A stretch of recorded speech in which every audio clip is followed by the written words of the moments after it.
Well, greetings and salutations, everybody. Welcome to my YouTube channel. My name is John Campea, and this is Open Mic. You see, now every day on the John Campea Show, Monday through Friday, we save a little bit of time to take live questions. But here on the weekends, when we do Open Mic, that's all we do is just take big, open, live questions.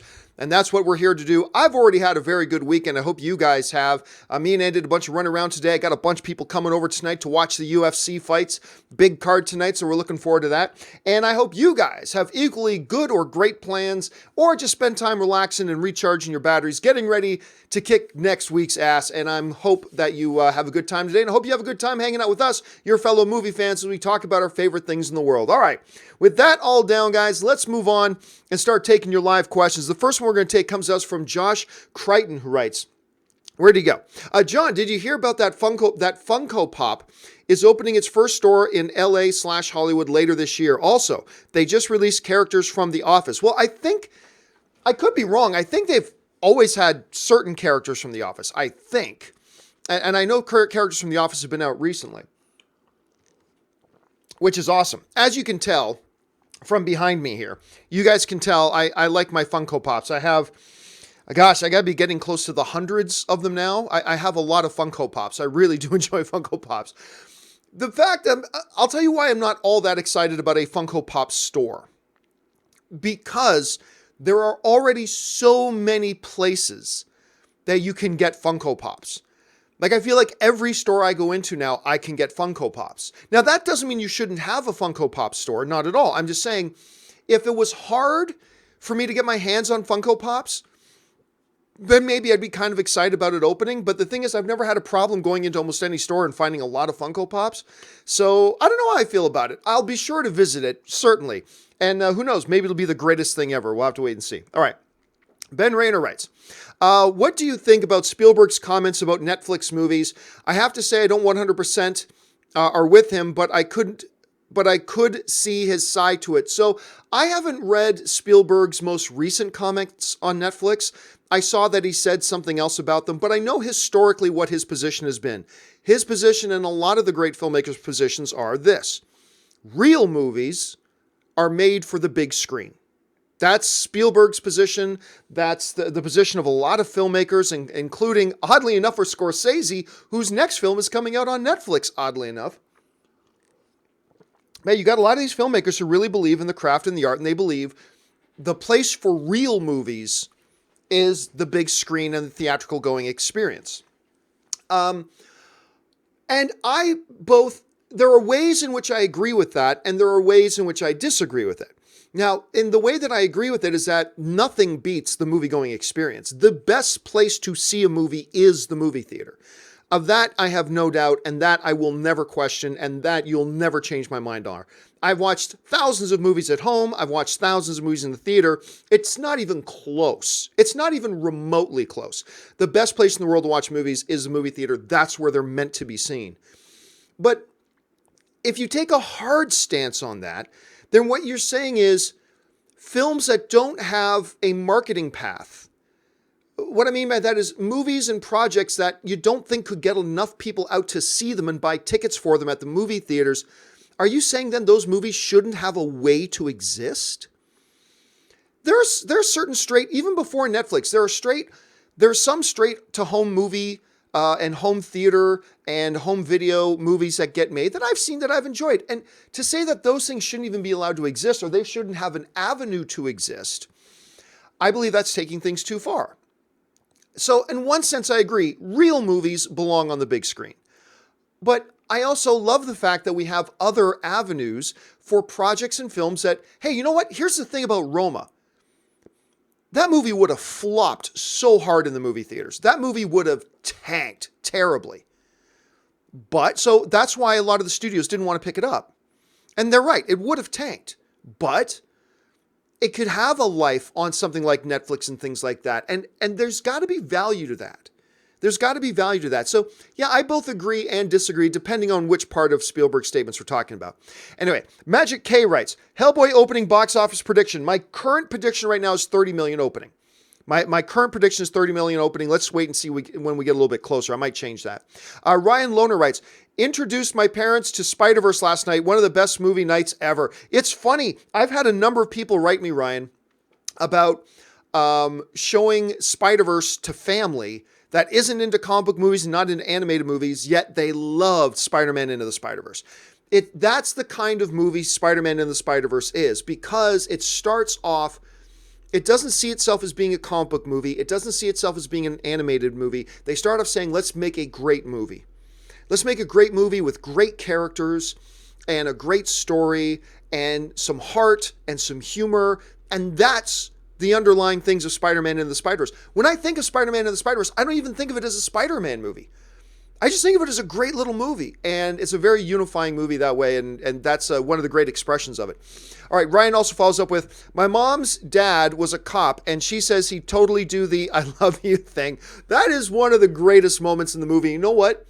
Even though they put that into the trailer, that scene where he goes, love you, Miles. Yeah, no, Dad. And gets on that phone. You got to say I love you too. I love you, Dad. I mean, even though they played that in the trailer, when that played in the theater, everybody still laughed. And that's just a good representation of the heart that this movie has. And it's a great moment and indicative of all the moments in the movie, to be honest with you. All right, Kara Black writes, favorite Stone Cold Steve Austin moment? Probably the time he came down in the beer truck and hosed everybody out. That's iconic. Look, Stone Cold Steve Austin defined the Attitude Era of professional wrestling. He defined the era that I watched wrestling in. And, you know, it's funny because they talk about it too at the time. Like, that was, Stone Cold really emerged. Now, Steve Austin had been around for a while before there was ever Stone Cold Steve Austin. Steve Austin had been a wrestler for a while. And he had done certain gimmicks and whatever, and they're tag champions and blah, blah, blah. And then when he came to the WWE, he came as, not known as Steve Austin. His first gimmick was called the Ringmaster. That was his name, the Ringmaster. And he was worked for Ted DiBiase, the $1 Million Man. And then he evolved himself into Stone Cold Steve Austin. And a lot of people, I remember the trepidation about the time was, in that age of gimmicks and all that kind of stuff, is no one's just going to buy an angry bald guy in just black tights. An angry bald guy in just regular black tights. That's never going to fly. It's never going to go over. And he became arguably maybe the most successful wrestler of all time. Certainly one of the most successful wrestlers of all time. So, yeah, a lot of great moments. Jay Bling writes, I get the caution with brothers, with Brolin and Dinklage. Ethan Cohen has written better movies than Holmes and Watson. He's just not a director. Yeah, so for those of you who don't know, we talked the other day on the John Campea show about the fact that Josh Brolin and Peter Dinklage are reuniting of fellow castmates on Avengers Infinity War, are making a new movie in the spirit of twins called Brothers, where Josh Brolin and Peter Dinklage are going to play brothers. The premise sells itself, right? Just right there, you're sold.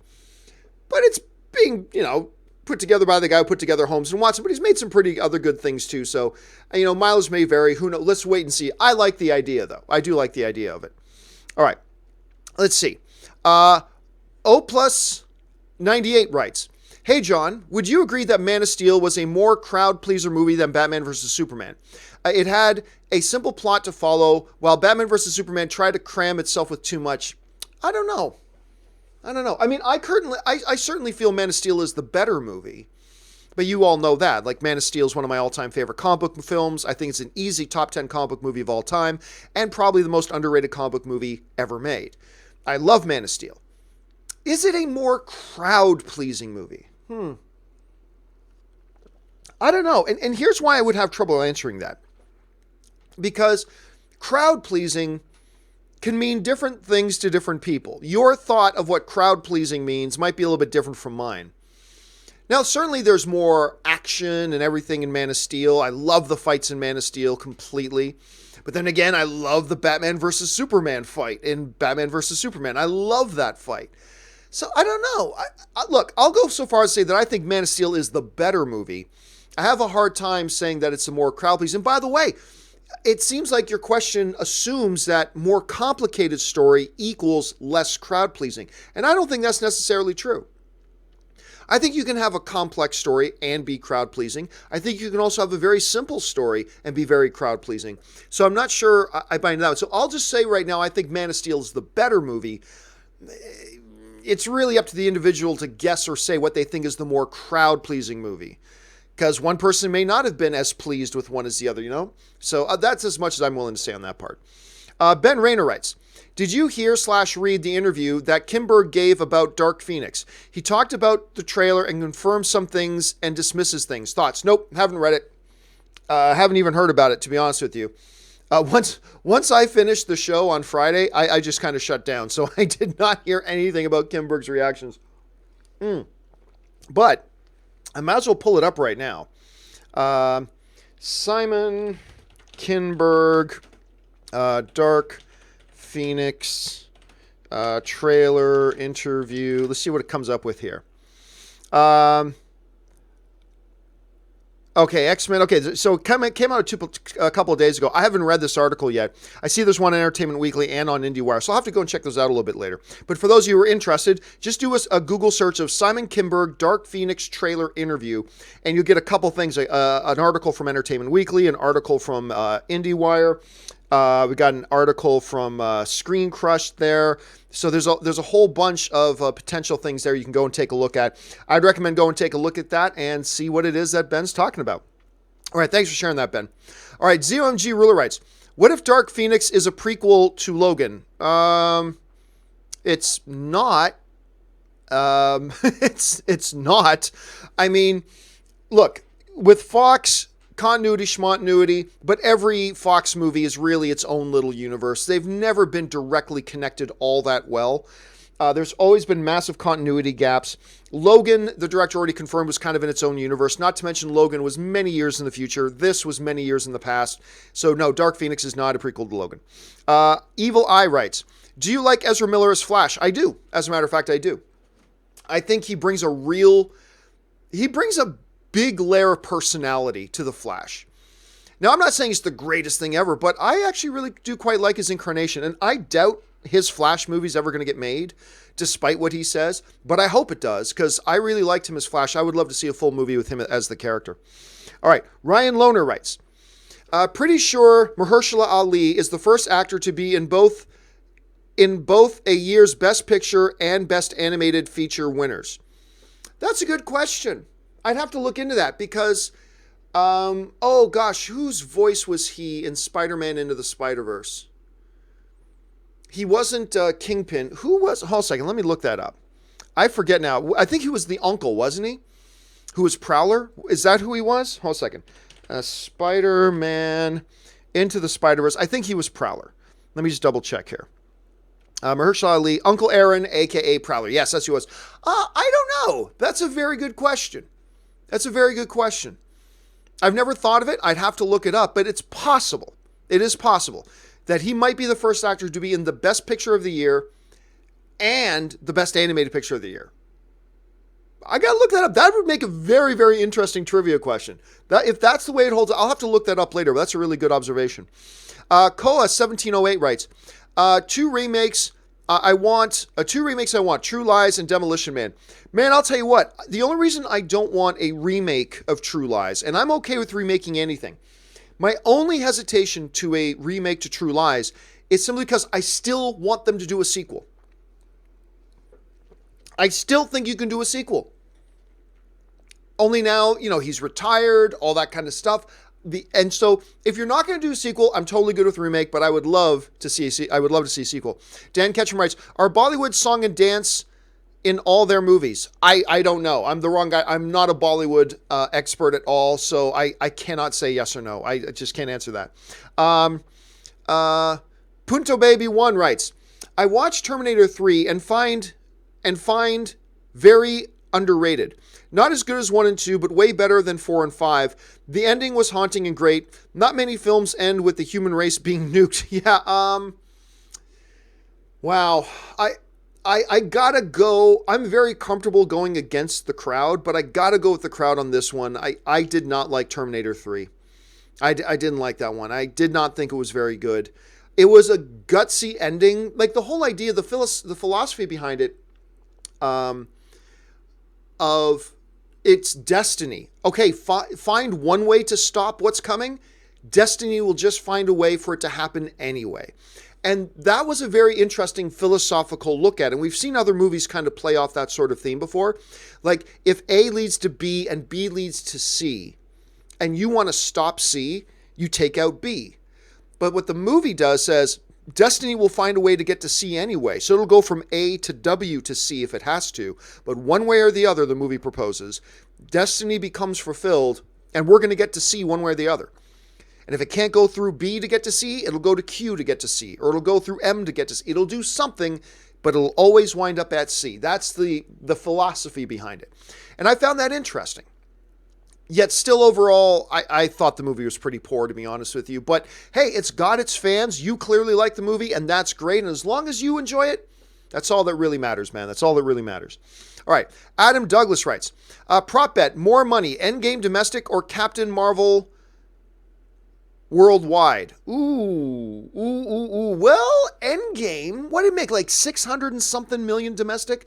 Endgame, I think, made 675, or sorry, not Endgame, Infinity War, I think made like 675, 678 is how much it made. So I'm guessing, it's a fair guess to guess that Endgame will probably come roughly around the same area. Let's say that Endgame will come anywhere between 650 and 700 million domestic.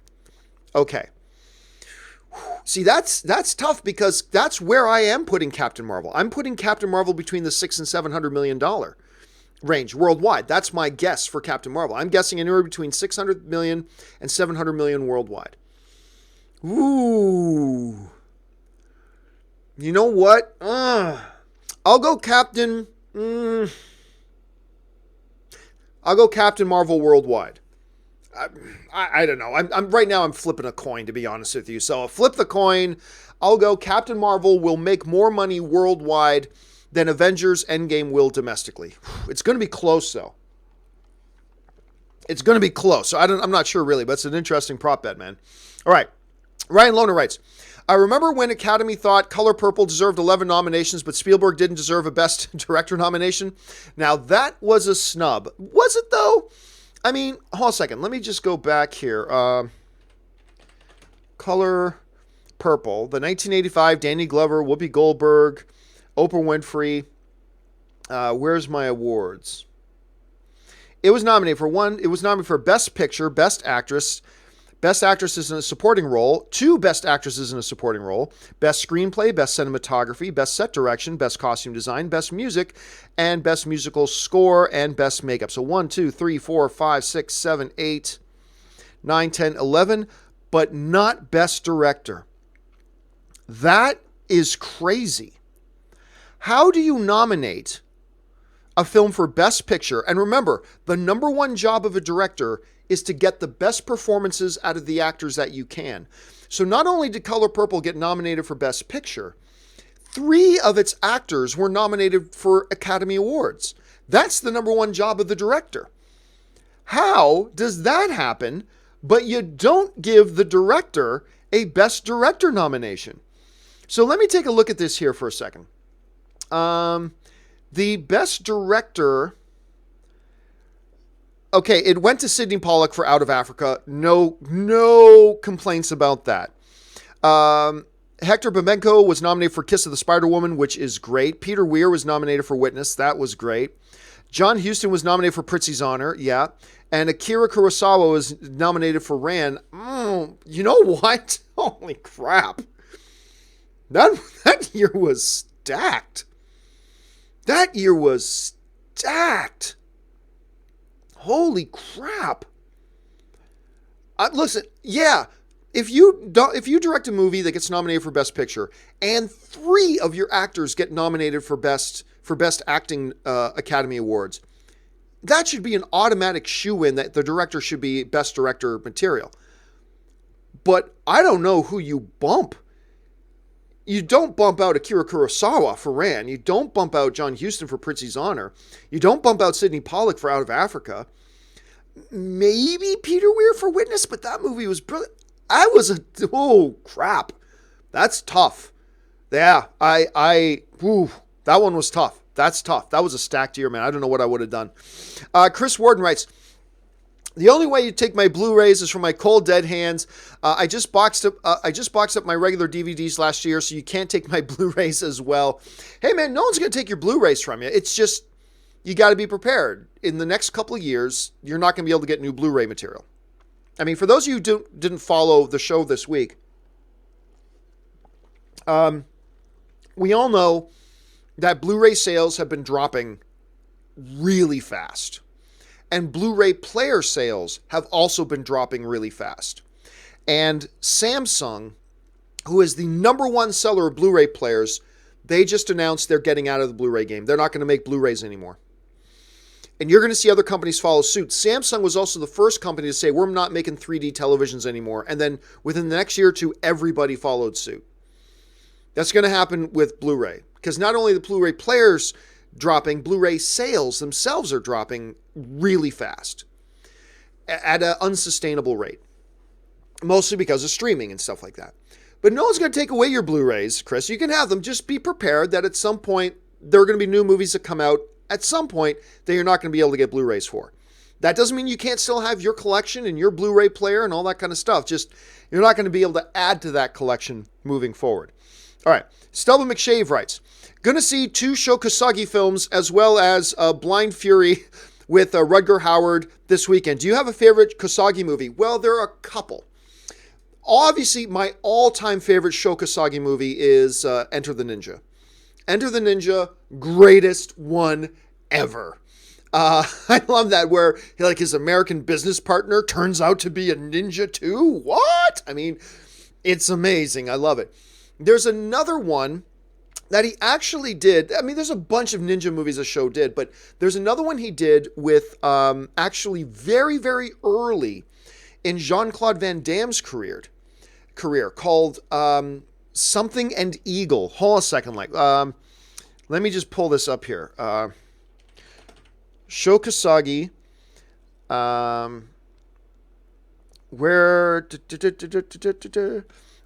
I'm sorry, I said Enter the Ninja. I meant Revenge of the Ninja. That's it. Enter the Ninja is another one of Sho Kasagi's ones. The one I was talking about where his business partner, that's Revenge of the Ninja. Revenge of the Ninja.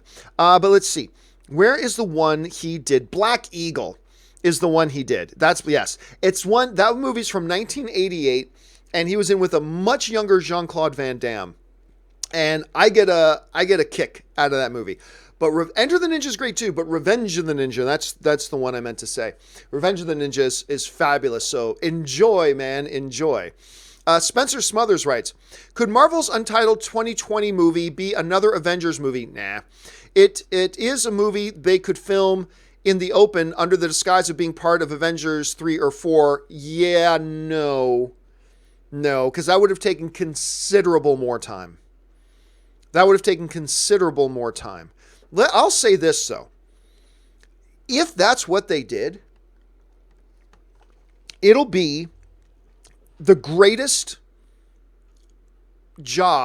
con job ever done in movie history. If Marvel, while shooting Avengers 3 and Avengers 4, was actually also shooting Avengers 5 and nobody knew. And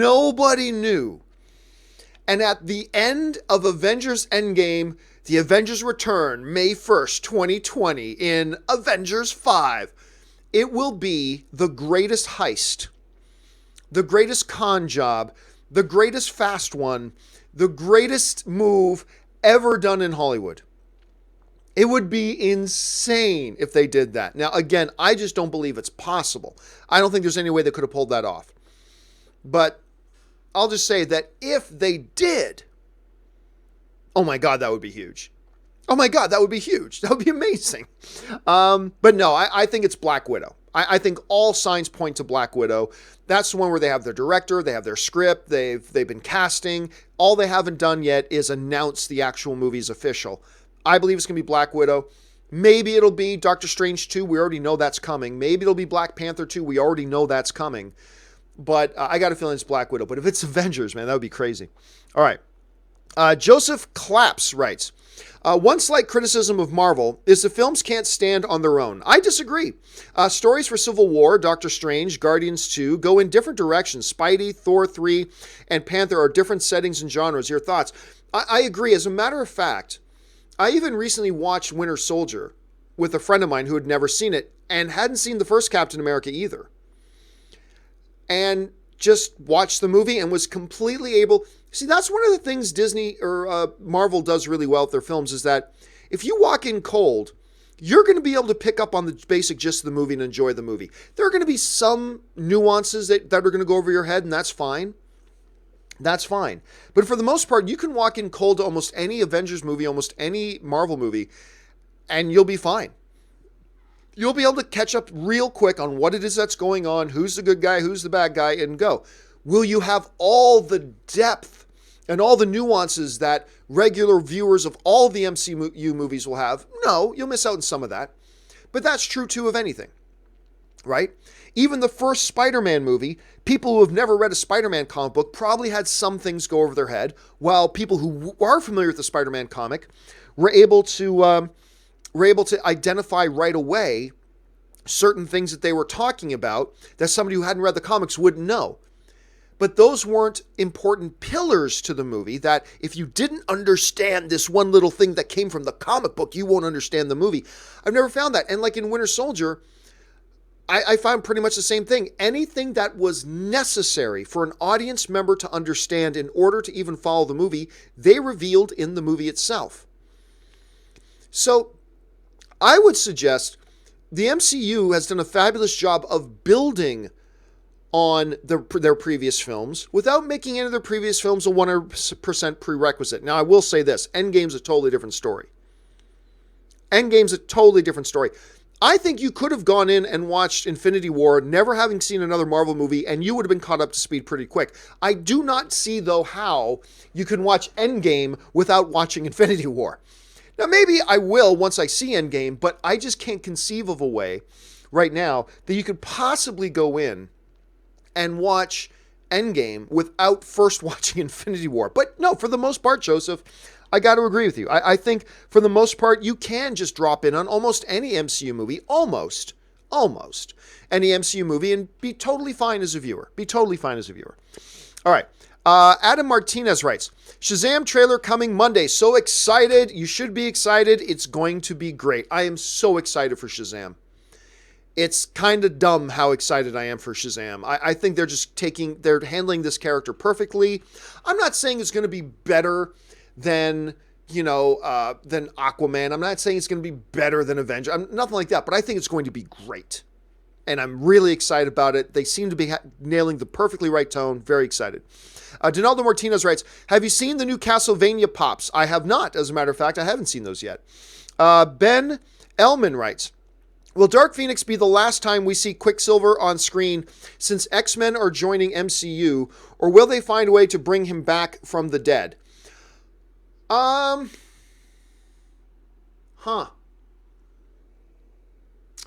mean, one thing's for sure, we're not going to have two Quicksilvers like we have now. Well, we sort of have two now, but one's dead. We're not going to have two Quicksilvers, that's for sure. There is a lot of people who believe that Endgame, they don't undo the snap, but rather they reset the timeline or something. And if they do that, that can bring back everybody. That includes people who died as early or as far back as Age of Ultron, which is where Quicksilver died. They can simply say Quicksilver never died. They can simply do that. We absolutely could see Quicksilver back after Endgame. Absolutely we could. Again, it would just be another fake death on the resume of Marvel. But whatever. So I'm going to go out on a limb here and say, yeah, after Endgame, look, all bets are off until Endgame comes out. Until we see exactly what they're doing with Endgame, all bets are off of what could happen afterwards.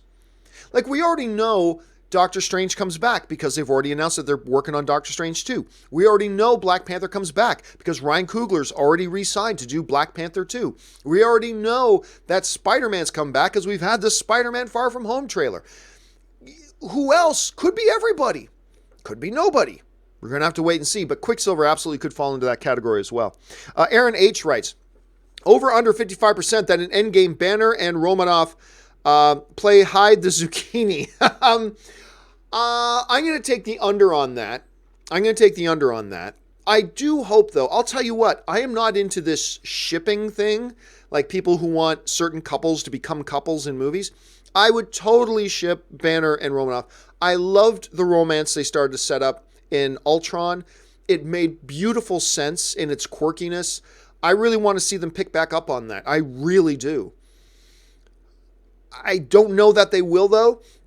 And I don't know that Endgame is the time for them to do it. I don't know that Endgame's the time for them to do it. So I'm going to take under 55% on that. I'm going to take the under. Ryan Lohner writes, Short Circuit 2 was hands down the most traumatizing movie of my childhood. You all know what I'm talking about. I remember at the time, yes. It was quite dramatic. But even then, you knew, even when we were kids and we saw that. By the way, a lot of people have never watched the Short Circuit movies. And today, they'll come across as a little weird today. But the spirit of them is still great. And I think if you've never seen either Short Circuit or Short Circuit 2, Johnny 5 is alive. I think you should check it out. I really do. I really do. Okay, let's see. Ryan Lohner writes, also, best ever use of holding out for a hero. Oh, God, I didn't even remember until you just mentioned that they used that. I don't know, man. There have been a lot of good uses for holding out for a hero. There have been a lot of good uses with that song in a bunch of different movies, and I always like it when they do. But I remember vaguely them using it in that, but I got to admit, it's been a long time since I've seen Short Circuit 2. I'm trying to remember exactly where it was, but I remember it being there. Anyway, Alex Hena writes, do you still think Zac Efron will end up with an Oscar on his mantle? I 100% agree that he has the talent. He just doesn't make great career choices. I don't know. I think he's starting to make some... First of all, his career choice to be in Greatest Showman was a great choice. That was a great choice. And look, Baywatch ended up being awful. Just awful. But the biggest movie star in the world at the time, and probably still is, Dwayne "The Rock" Johnson. You get offered to do a comedy of a highly recognizable IP with the world's biggest movie star. I can see why he went for that. I totally can, especially since he just had some really good success with Neighbors. Doing comedy with Seth Rogen and Neighbors, you'd think doing a Baywatch movie with Dwayne "The Rock" Johnson. Now, the movie ended up horrible, but that's hindsight. Knowing that the movie turned out to be horrible, that's hindsight. Let's put ourselves in his position at the time. Baywatch, comedy, with the biggest movie star in the world as your co-star, Dwayne "The Rock" Johnson. Is that a good career move? Yeah, it is. Now, it didn't work out. In hindsight, we can see that. But at the time, I don't see anything wrong with that career decision. And the Neighbors was a good career decision. I think this Ted Bundy thing was a good career decision. Obviously, being in Greatest Showman with Hugh Jackman was an amazing career decision. I love him in that movie.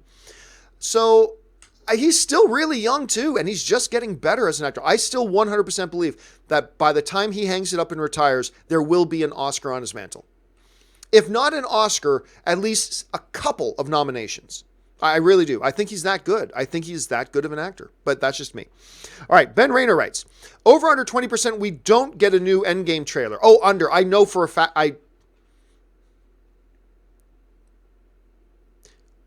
Let's just say one's coming. So I'll just say under 20%. Let's just leave it at that. Under 20%. Alex Hena writes, as someone who has directed a feature film, do you have any tips for first-time / aspiring filmmakers? By the way, everyone, check out the anniversary. Well, thank you so much, Alex. Alex is referring to my little rom-com I did. Extremely low budget. I made that movie for $20,000. Or was it $25,000? So I either made the movie for $20,000 or $25,000. And because I made it for so cheap, I am one of those rare filmmakers who made my first film and actually more than broke even. But that's only because I made it for so cheap. My best advice, this is true, I'm sure, of any level you work at, but particularly if you're doing this, work with people you trust. Work with people you trust. My script supervisor for the shooting of the anniversary was my buddy John Green, who is like the big wig over at the Fine Brothers. Was he the best script supervisor in the world? No, but I trusted him. And in doing a movie like that, I needed somebody I trusted and who was a smart guy, and he did a fine job and all that kind of stuff. I had to cast a lot of the actors, but for a lot of the key stuff, I worked with people I knew. And I got where I could, I would put people I knew and I trusted in the roles. Were they always the best person for the role? Not necessarily, but they were there and I trusted them. I knew they would do whatever it took for me to get it done. So my best piece of advice, especially your first film or two, work with people you really trust. Even if you got to give up 10% talent to get a person you trust 10% more, go with the person you trust. As you get bigger and develop and all that kind of stuff, and you become more skilled at what you do, then you can loosen the reins on that a bit. But your first time, I just realized, this is my first time doing this. I have no idea what I'm doing, so I got to be surrounded by people that I trust. So yeah, that's my best advice. Anyway, thanks for the shout out, Alex. I appreciate that, man. Firepan90 writes, do you think we'll ever see a new movie about the 300, but this time being more accurate to the history instead of the graphic novel? Well, I don't know how accurate the history is anyway, so forget. No, I don't think so, because I think anybody who tries to make a movie, this would be the danger. If I'm a studio head and a director comes to me, a director and a producer come to me and say, we want to make a movie about the 300, but not comic book style. We want to make it a little more gritty and blah, blah, blah. My fear as a studio producer, as a studio head releasing money to do that is everybody's just going to compare it to the 300. Everybody's just going to compare it to Gerard Butler's 300. And we're not going to do well if we're compared to that. People love that movie. It's beloved. So I'm going to look, anything can happen. So I'm not going to say never happened. But if you're asking me, do I think we'll ever see a movie like that? I don't. We very well could. But I don't think we will. So there it is. I'm Upset writes, thoughts on Tyreese cast in Teddy Pendergrass biopic. No thoughts on it. I know nothing about it. So I've got nothing to offer on that right now. Sorry about that. I'm upset, but I don't know anything about it, and therefore I have no thoughts on it. Curtis Lopez writes, I don't wish to spend the rest of my remaining years grieving away for the loss of old friends or their sons. Guess the movie quote.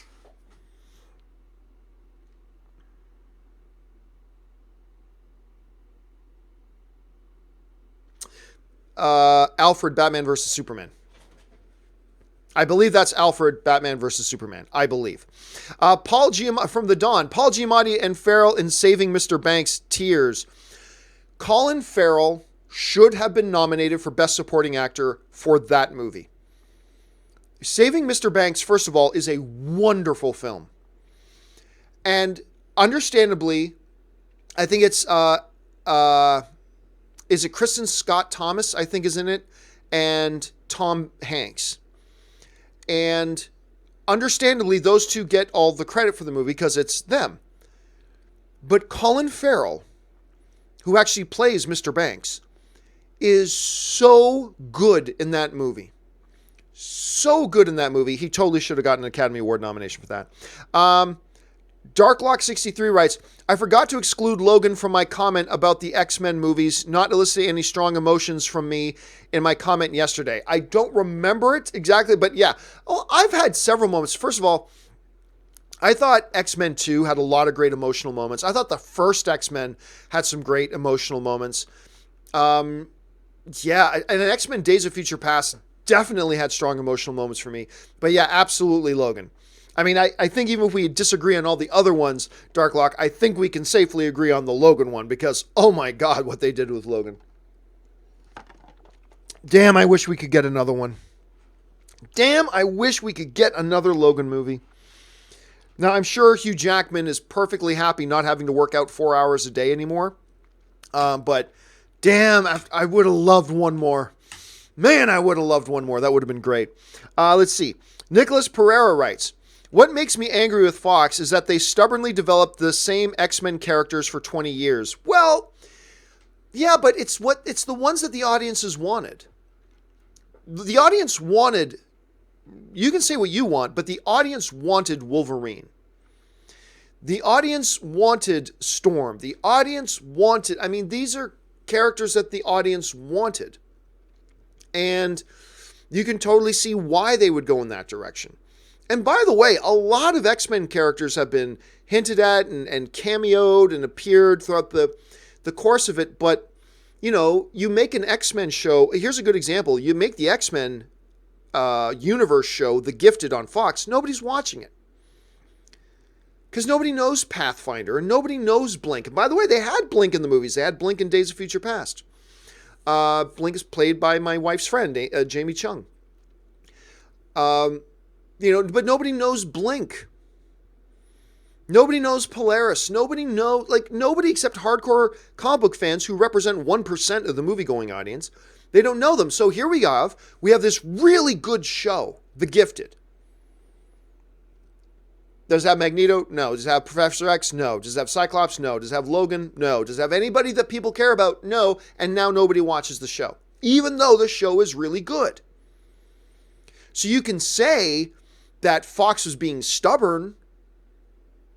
I would counter that Fox was being shrewd and being wise. And they had a lot of characters. I mean, God, they had Pyro in there, and they used a lot of characters. And sure, there are a lot of characters that they didn't use, but you can't just throw anybody on screen and expect that the audience is going to respond to them. So, I don't know. I mean, look, even in X-Men First Class, they introduced a lot of new characters too. Yeah, so I don't even know that your criticism is fair, Nicholas. Because when you go over a lot of the movies, they had the Blob.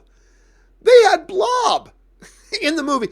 They introduced a lot of characters over the course of their movie. So I don't even know that your basic criticism is fair to say. Are there a lot that never got referenced? Sure, but there are hundreds of those characters. And I wouldn't even call it stubbornness because it's shrewd. They show what happened when they try to make an X-Men universe show without any recognizable characters and nobody watches the damn show. Even though the show's great. I really like The Gifted and nobody's watching it. So yeah, so I got to disagree with you, my brother. I got to disagree with you on that one. All right. Alex Hena writes, just watch Conspiracy with Brana Firth, Stanley Tucci. 15-minute at table discussing what to do with the Jews during World War II. Compelling, well-written, and brilliantly acted. Also, Hiddleston's first film role. Really? Hold on a second.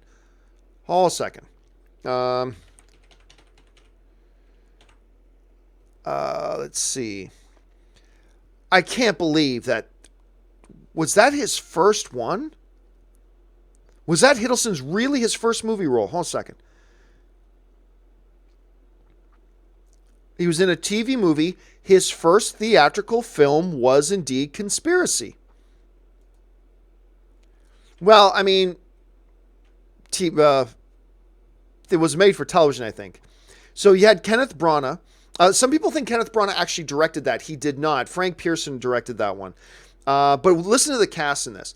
Kenneth Branagh, Stanley Tucci, Simon Markley, David Glover, Tom Hiddleston, Dirk Martins, who I really actually like a lot, Barnaby Kay, Peter Sullivan, Ben Daniels. I mean, yeah.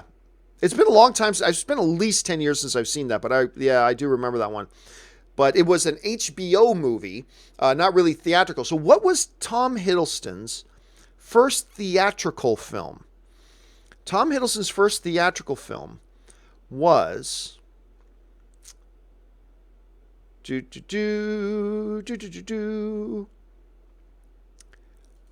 it? Well, there's a feature film he did called Unrelated, but I don't think that got a theatrical release. So all the way up to 2009, TV series. I think his first theatrical wide release film was actually Thor. I could be wrong about that, but it looks like his first theatrical wide release movie was actually him playing Loki in Thor. I think that was his first big breakout one. That's still really interesting. Anyway, where are we at here? Nicholas Piera writes, I hope Marvel will develop new stories with characters that have been underused. Kitty, Cyclops, Storm, Rogue. I mean, it all depends. You can't just throw spaghetti at the wall and see what sticks. So, I don't know. I mean, Cyclops, yes, Cyclops is a tragically underused character. I mean, that means Cyclops is one of the great pivotal X-Men characters, right? And he has been tragically underused. I love the X-Men movies. Most of them. There are obviously some that are crap, but his is a character that they really, I mean, you had James Marsden playing Scott. You could have done so much with that, and they did very, very little with him.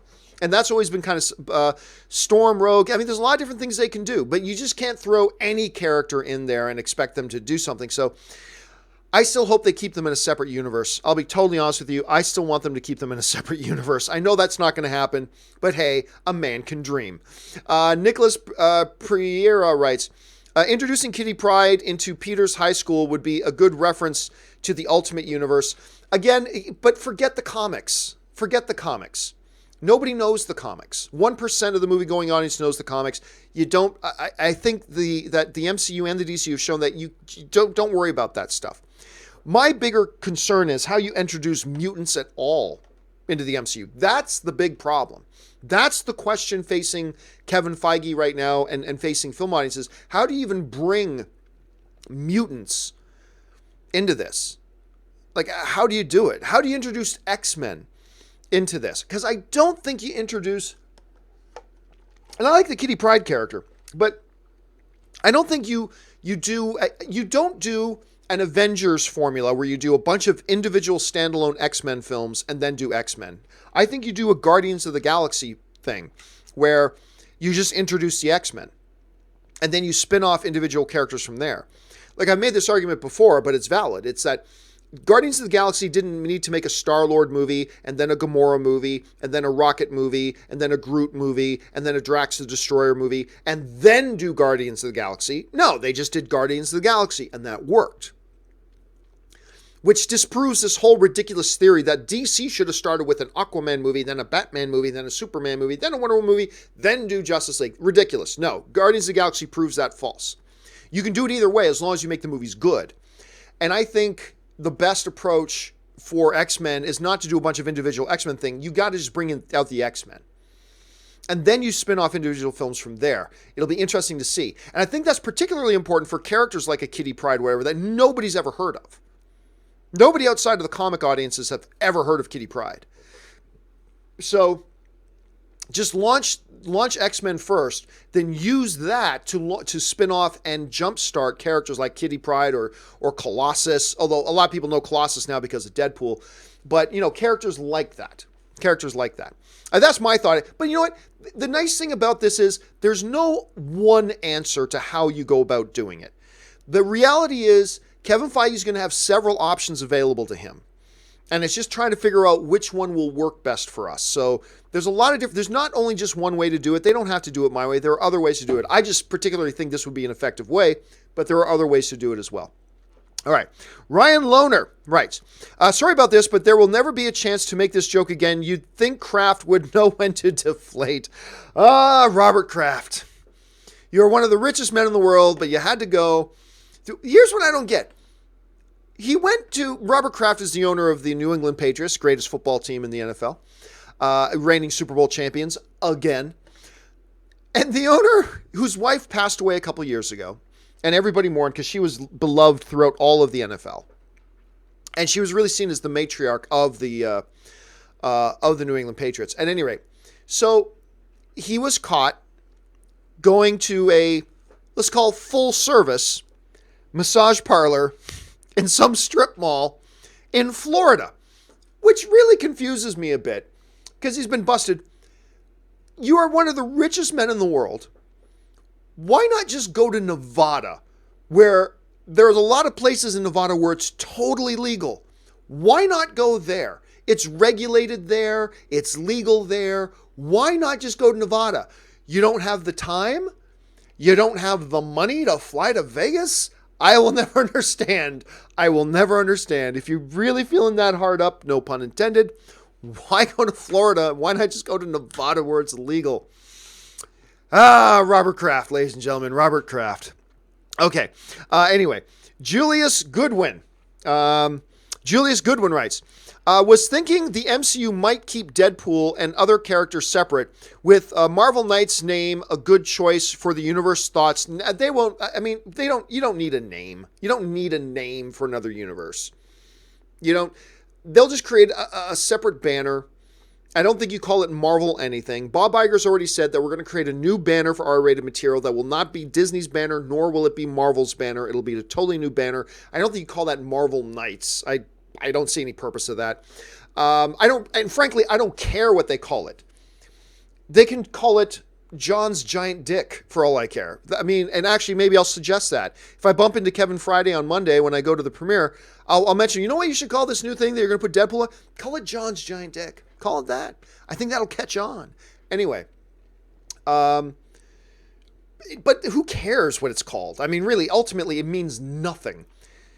They could call it Oogie Shoogie Woogie, and it doesn't matter. It doesn't matter. But I wouldn't call it Marvel Knights, because if Bob Iger is saying we need to clearly differentiate for the audience our R-rated stuff banner and our regular Marvel banner, then you don't add to the confusion by calling that new banner Marvel something. Just call it something else. Just call it something else. Because again, remember, Iger is saying the whole purpose of putting it under another banner is to make sure that it's clearly distinct for the viewing audience and that there's no confusion. This is our R-rated stuff. This is our safer stuff for you and your family. If your whole thing is about avoiding confusion, you don't put the name of the other banner in the name of your new banner. This is Marvel. This is Marvel Knights. Just call it something different. You know what I'm saying? At least that's what I think would be the best thing for them to do at that point. Alex Hana writes, are there any beloved actors you just don't buy into? For me, it's Jennifer Lawrence. She's incredibly talented, but she just doesn't appeal to me. I love Jennifer Lawrence in anything other than an X-Men film. I just believe she has shown kind of a distaste for the role. I think she has shown she has no interest in being in those movies, but she was contractually obligated to be in the movies. And I just get the sense that she doesn't even bother trying in those movies. I think she's a phenomenal actress, and I do love seeing her in almost, even in bad movies like Red Sparrow, which did not turn out to be very good. I loved her performance in it, and I loved her in it. Even Mother, which I thought was a garbage movie, her performance was incredible. I mean, she brought it. And I think she's great. Are there any really beloved actors that I just never get into? Man, I don't know. I honestly, it's an interesting question, Alex, but I honestly can't think of any off the top of my head. Yeah, honestly, can't think of any off the top of my head. So there's that. All right. Tristan Larson writes, people think of video games when they think of Pokemon. I think the minority of people do. I think the vast majority think of Pokemon as a toy line, actually, which is completely wrong. But I think a lot of people think of a toy line or a trading card game and stuff like that. I honestly think I've known a lot of people, man, and the first thing they think of when they think Pokemon isn't video game. It's at least that's been my experience. I can only speak to my experience, but my experience has been when people think of Pokemon, they do not instantly think of a video game. It's kind of the way I see it. Cameron Belgrade writes, over under 50% Tom Cruise goes to space in Mission Impossible 7 and 8. You listen, if you've watched me and Robert talk about this on the show, you know I do think that's a distinct possibility. I think it's an absolutely distinct possibility. 50%, though, is a big number. 50% is a big, big number. I'm going to go under 50. I still think there's a good, legitimate chance. I would just more likely put the number at like 35, like a good, legit chance. 35% is a legit chance. But I just don't know that I would call it most likely as in over 50%. So I'll take the under. Oh, that's a very good question, Cameron. I will take the under on 50% on that one. All right. Jack Francie writes, went to a 40th anniversary screening for Alien last night. That's very awesome. The practical effects set and sets still incredible. Are you more of an Alien or Aliens fan? I got to admit, I'm more of an Aliens sequel fan. I'm more of the Part 2 fan. The really neat thing about Aliens as a franchise was that you've got these first two movies that are both beloved, but they are really different movies from each other. One is truly a sequel to the other. Aliens is a pure sequel to Alien, but it feels so different, and that's the marvelous thing about them. They're both such unique, stand on their own movies that are just fabulous. Just fabulous. I will say, though, I lean more towards, like, if I had both movies and, like, I can watch one right now, I'm probably watching the sequel. Look, my all-time favorite action film is True Lies with Arnold Schwarzenegger. That's my all-time favorite action film. But I gotta say, if you were to ask me, no, come on, John, straight up, what's the best action film of all time? I might say Aliens. Yeah, it's sci-fi, yeah, but it's at its heart, Aliens is an action film. You know, game over, man. I mean, it is an action film, and it's insane and incredible, and your heart's pounding through your chest most of the time, and oh my God, that movie's so good. But the first one is more like an eerie thriller horror movie, and it's just, it oozes atmosphere, and it's just so good. But yeah, I'm going to lean towards the Alien side. That's where I'm leaning towards. All right. Jimmy Anderson writes, I thought I had seen everything, but now people hate Roman Reigns so much that they are convinced that WWE faked his leukemia. Where is the world going? Yeah, so here's the thing about Roman Reigns. Roman Reigns, the WWE decided they wanted Roman Reigns to be their face. And they tried to push him on the audience really hard, to the point that the audience started rejecting him and their efforts to put him over with them. And even though he is a tremendously talented dude, he started getting booed a lot. Now, obviously, when he had to step away, a while, for those of you who don't know, a while ago, he had to step away from wrestling because he was battling leukemia. And it was a very emotional send-off. He went back. And just recently, I believe last week, he came back and announced himself to be in remission, and he's returning to work in action. And it was great to see him come back. But apparently, there are people who dislike him so much, they would believe this. These are the same people who remind me of a few other groups of people in the world of film fandom right now, which I will not go into. But no, that's ridiculous. That's something you don't play around with. That's something you don't do. And I don't believe for a second that he, the WWE, whatever, would go that far. Faking, like breaking kayfabe and you know, getting out of character and just letting people know, hey guys, I need to leave and here's why. I'm battling this. I love you guys, the audience. I love my job. I love doing this every week, but I'm about to disappear for a while and I need to let you know why. And boom. And then he leaves and he's gone for like 6 months. And then he's able to come back. Great. The notion that he was faking it is preposterous to me. We have seen stranger things in this world, but I just find the idea preposterous. All right. Damian Davies writes, Temple of Doom, the best prequel Lucas ever produced. Possibly, like a lot of people, by the way, a lot of people still don't even know Temple of Doom is a prequel. I never knew it either for a lot of years. And then I read something about, Spielberg and Lucas saying, yeah, the events take place before the events of Raiders of the Lost Ark. It's like, really? Really? So yeah, but I think there are probably some people hearing this right now, Damien, not even realizing it was prequel. But I think you are right. Temple of Doom is probably the best prequel that Lucas ever produced. I never thought of it in those terms, but I think you're absolutely right, as a matter of fact.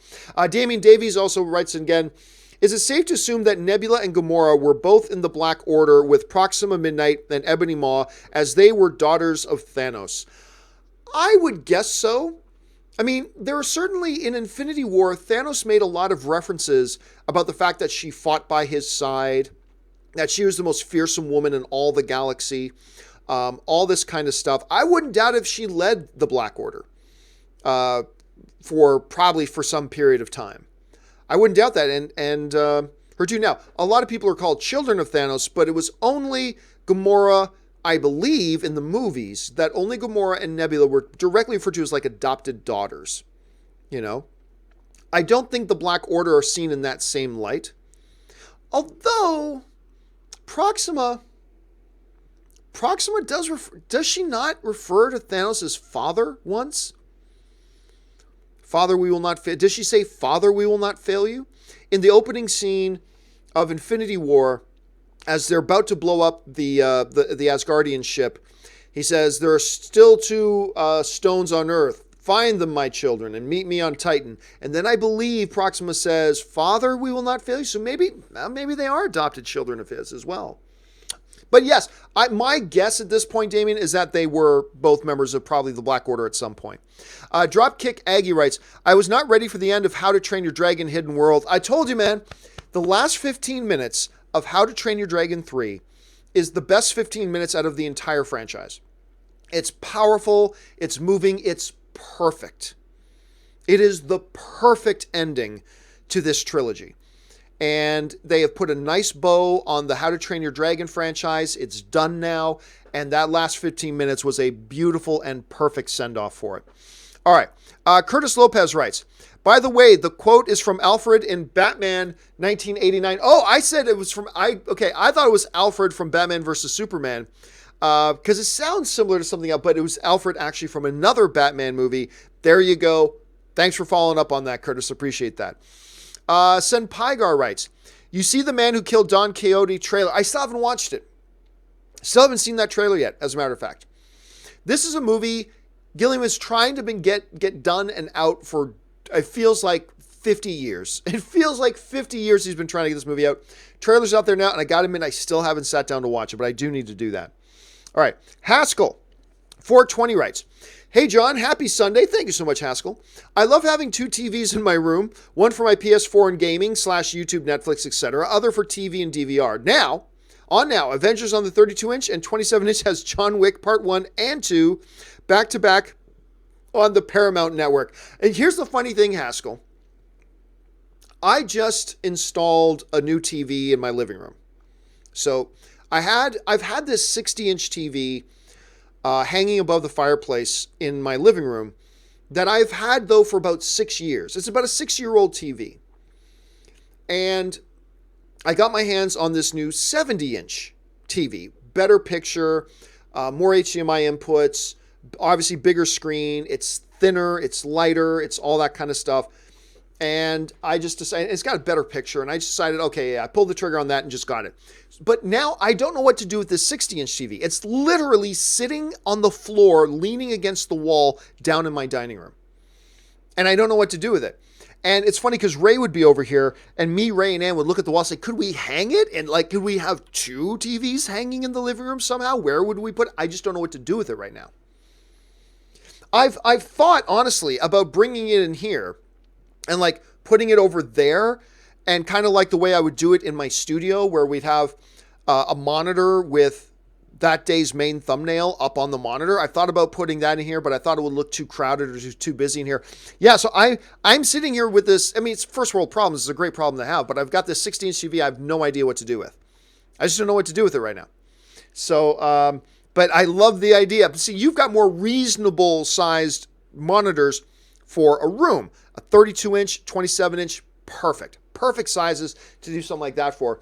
So that's actually probably a pretty good setup. I'd like to find a way to do that. It's just that these are big monitors and big screens, and it looks a little more awkward than a proper size stuff like a 32 or 27-inch one.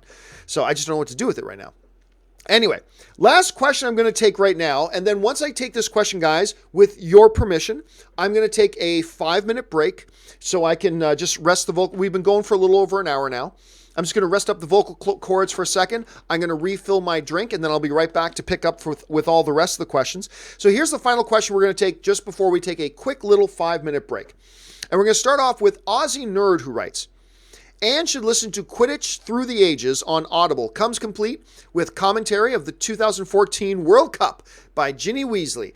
You know what? If I mention that to her, she will probably jump on Audible right now and get it. Because that's one of the problems. I have Audible. And I'm thinking about canceling it because every month I get a new credit. I've got 6 credits lined up, and Audible only lets you have 6 credits at once. And if you don't start using those credits, you start losing credits. And you don't get to make up for them. So I just pre-ordered the 3rd Thrawn novel on Audible. It comes out in a month or 2, so I pre-ordered it using my credits. So I got 5 credits right now. But in a week or 2, my next credit's going to kick in 6. And then if I don't use that, my next credit's going to kick in, and I'm going to start losing the credits that I had. So I think Anne's in the same boat as me. I think Anne has Audible, but she's got all of her credits, and she's losing credits because she's not using them. So I will mention that one to her. I bet you she'll probably jump on board and start using that. Okay, guys.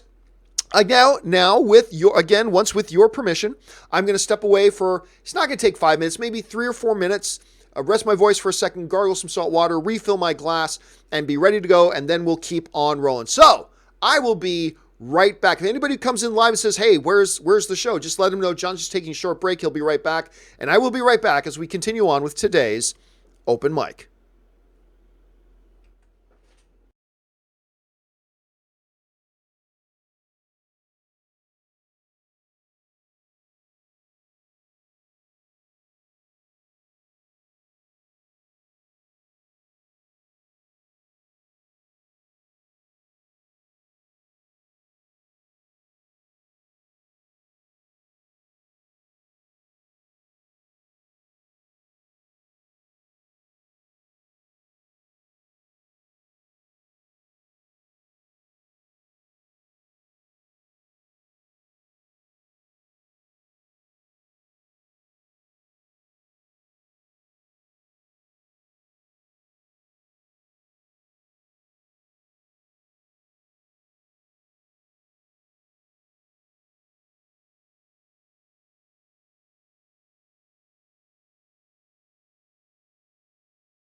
All right.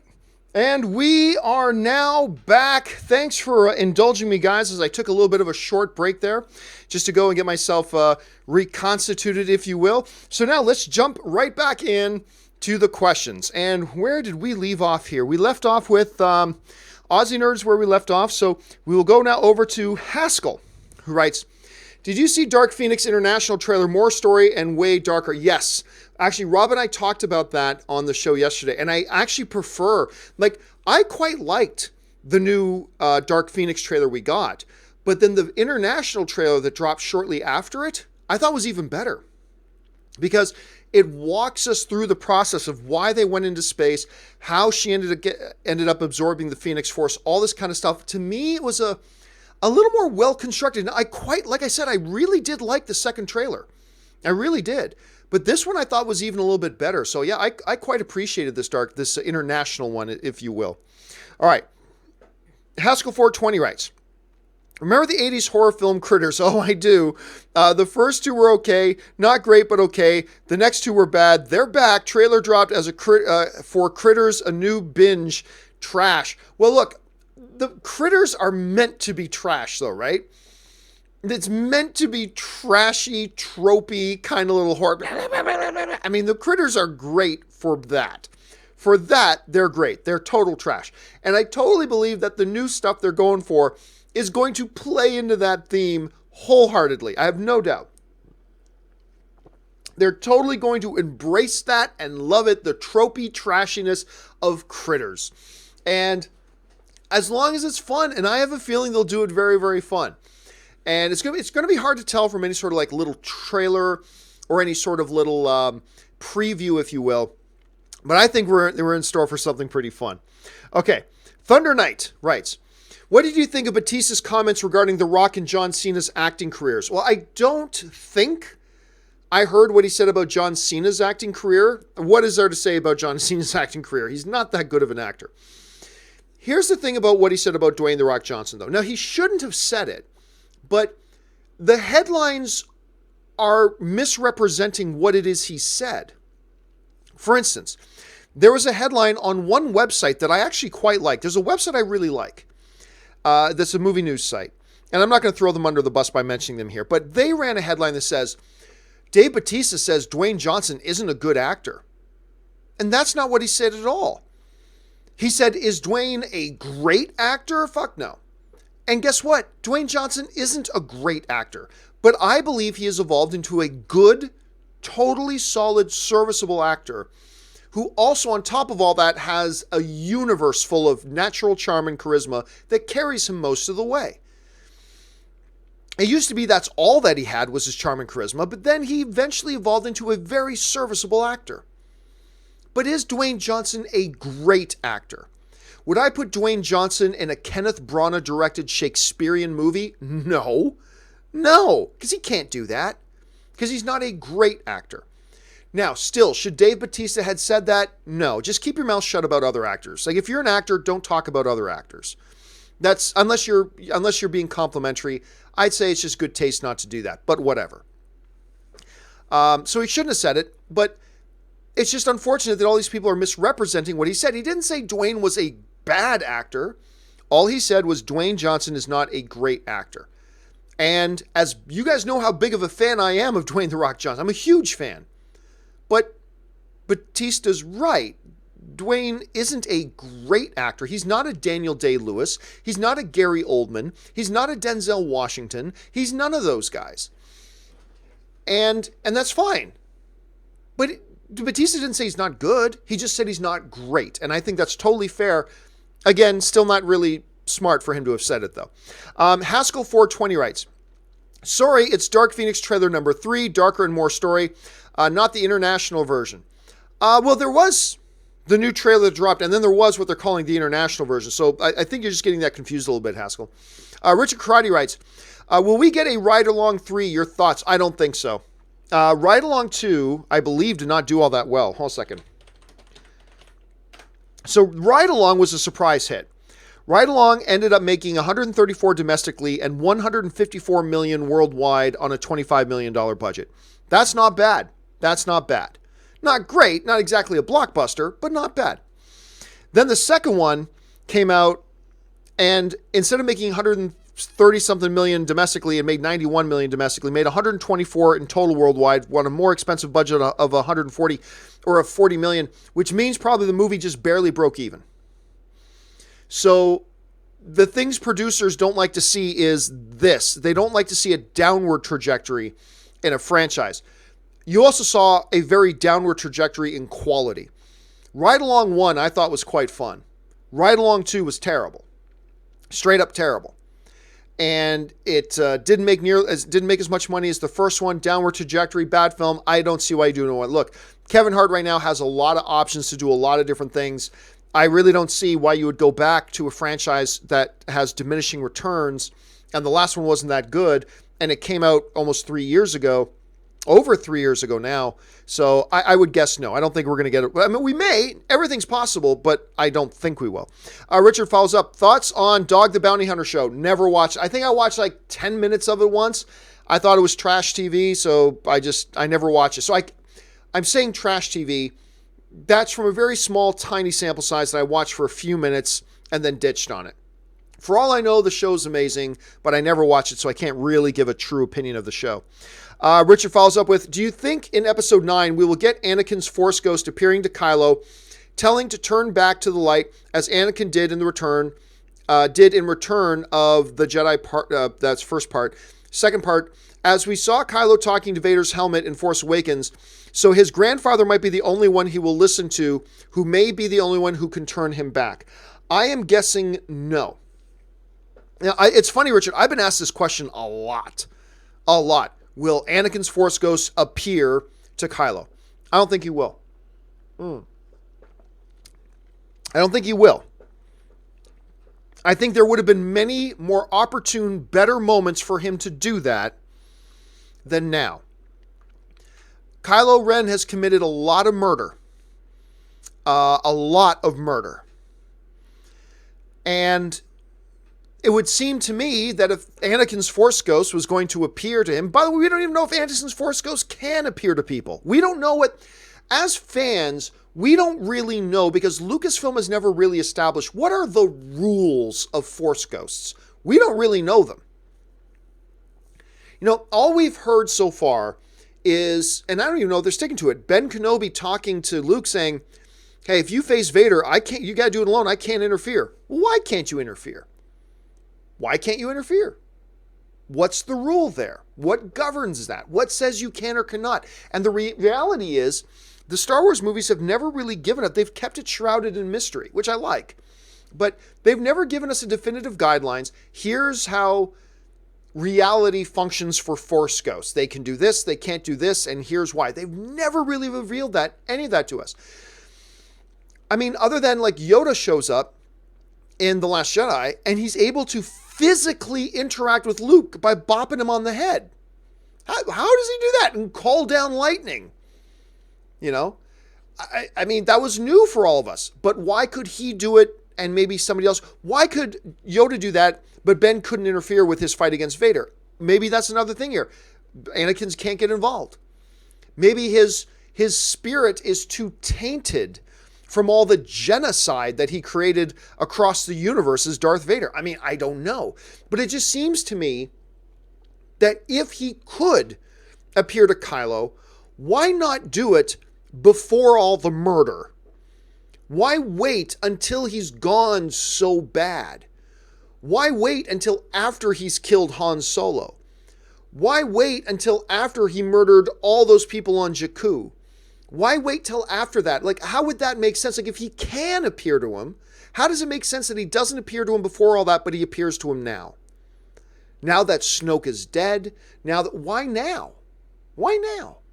So, there's a lot of interesting questions lingering in the air there. I'm going to guess no.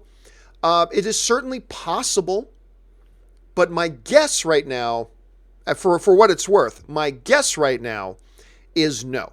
But who knows? We'll have to sort of wait and see. But you're not the only person wondering that, Richard. A lot of people have been writing me, asking me that exact same question. And let's see what episode 9, let's see what JJ has in mind for us for episode 9. All right. Sorry, had a big jump. Hold on a second. Still going back. Okay, here we are. Stubble McShave writes, have you seen Stan and Ollie yet? Nope, still haven't seen it. Still have not had a chance to watch Stan and Ollie. I want to see John C. Reilly in this thing really badly, but I've still not had a chance to get down and see it. Richard writes, best Roger Moore Bond film. Not everybody likes For Your Eyes Only, but I like For Your Eyes Only. Live and Let Die. I'm going to say View to a Kill. I believe Duran Duran did even the song for that. View to a Kill. Anyway, I'm going to say that. It's definitely not Moonraker. I got a big kick out of Octopussy, although I know a lot of people loved Octopussy. That's fine. But I'm going to go View to a Kill. I think View to a Kill might be my favorite one. Aiden Foley writes, hey, John, do you think you'll make a video about Cineplex in the future? I'm really interested in what you have to say about it. Thanks. I really do need to make a video about Cineplex, but here's the thing. I think I owe it to myself. I need to go to a Cineplex. And of course, that is the predominant movie theater chain. Like, if you live in Canada, odds are if you go to movies, you have to go to a Cineplex theater. There's not a lot of competition for Cineplex in Canada. And I used to love Cineplex, but I feel like they have lost their way. They've started to embrace some really crummy practices that have really broken my heart as a Canadian and as a fan of Cineplex. That has really broken my heart to see them really, quite frankly, act in very scummy ways. So here's the thing. I'm going back to Canada. I'm going on a trip to Canada in July. Or June or July. Actually, probably June. I think June. I'm going to take a trip back to Canada. I'm going to go home. And while I'm there, I'm going to go to a Cineplex theater. And I'm going to ask specifically to speak to a manager. And I'm going to go to them with a number of the issues that I have and that a number of issues that people have presented me. I'm going to ask them for what is Cineplex's position on this? You know, it feels like you guys purposefully force only 3D screenings on audiences to charge higher ticket prices. Why do you not offer, more non-3D options? You guys, you get the money for people using movie memberships and stuff like that, but you don't give credit to your loyalty program. You're getting the money either way. Why do you not do that? Why do you do this? And why? I mean, I've got a number of issues, and I think before I do a video on Cineplex, to be fair, I should probably get up to a Cineplex and actually ask a Cineplex person, say, look, here's some issues that are being brought up. And I want to know what do you say to this? Are these just are some of these just misunderstandings? Are some of them, yeah, we can get more money doing it this way, so that's why we're doing it? I mean, what is it? And I think I owe it to them to at least ask them first. So maybe look for something like that in June or July. I might do a video about that. Anyway, Factual Opinion writes, the way you feel about Sorry to Bother You is how I feel about Baby Driver. Really? The dodo on the wall. Everybody thinks it's excellent, but I think it looks awful. Hey man, that's the beautiful thing, Factual. It's about movies is that they're all subjective. You can watch a movie and have a totally different experience than other people. Like for me, it's Sorry to Bother You. I thought that movie was just hot garbage, just absolute hot garbage. But a lot of people loved it. Okay, but that's film. That's movies. That's the subjectivity of movies. We all like different things, and that's a beautiful thing about movies, that we can have these different experiences. I thought Baby Driver was insanely good. But because film is subjective, not everybody's going to feel the same, and you don't feel the same, and there's nothing wrong about that. There's nothing wrong with that you don't feel the same. Now, I can go, you're crazy for not loving this film, sure, but the reality is it's subjective. You didn't like it. It didn't have the same impact on you, and it didn't strike you the same way that it struck me, and that's okay. Whether we admit it or not, we all have a bunch of movies we love that most people hate, and we all have a group of movies that we hate that most people love. It's just true of all of us.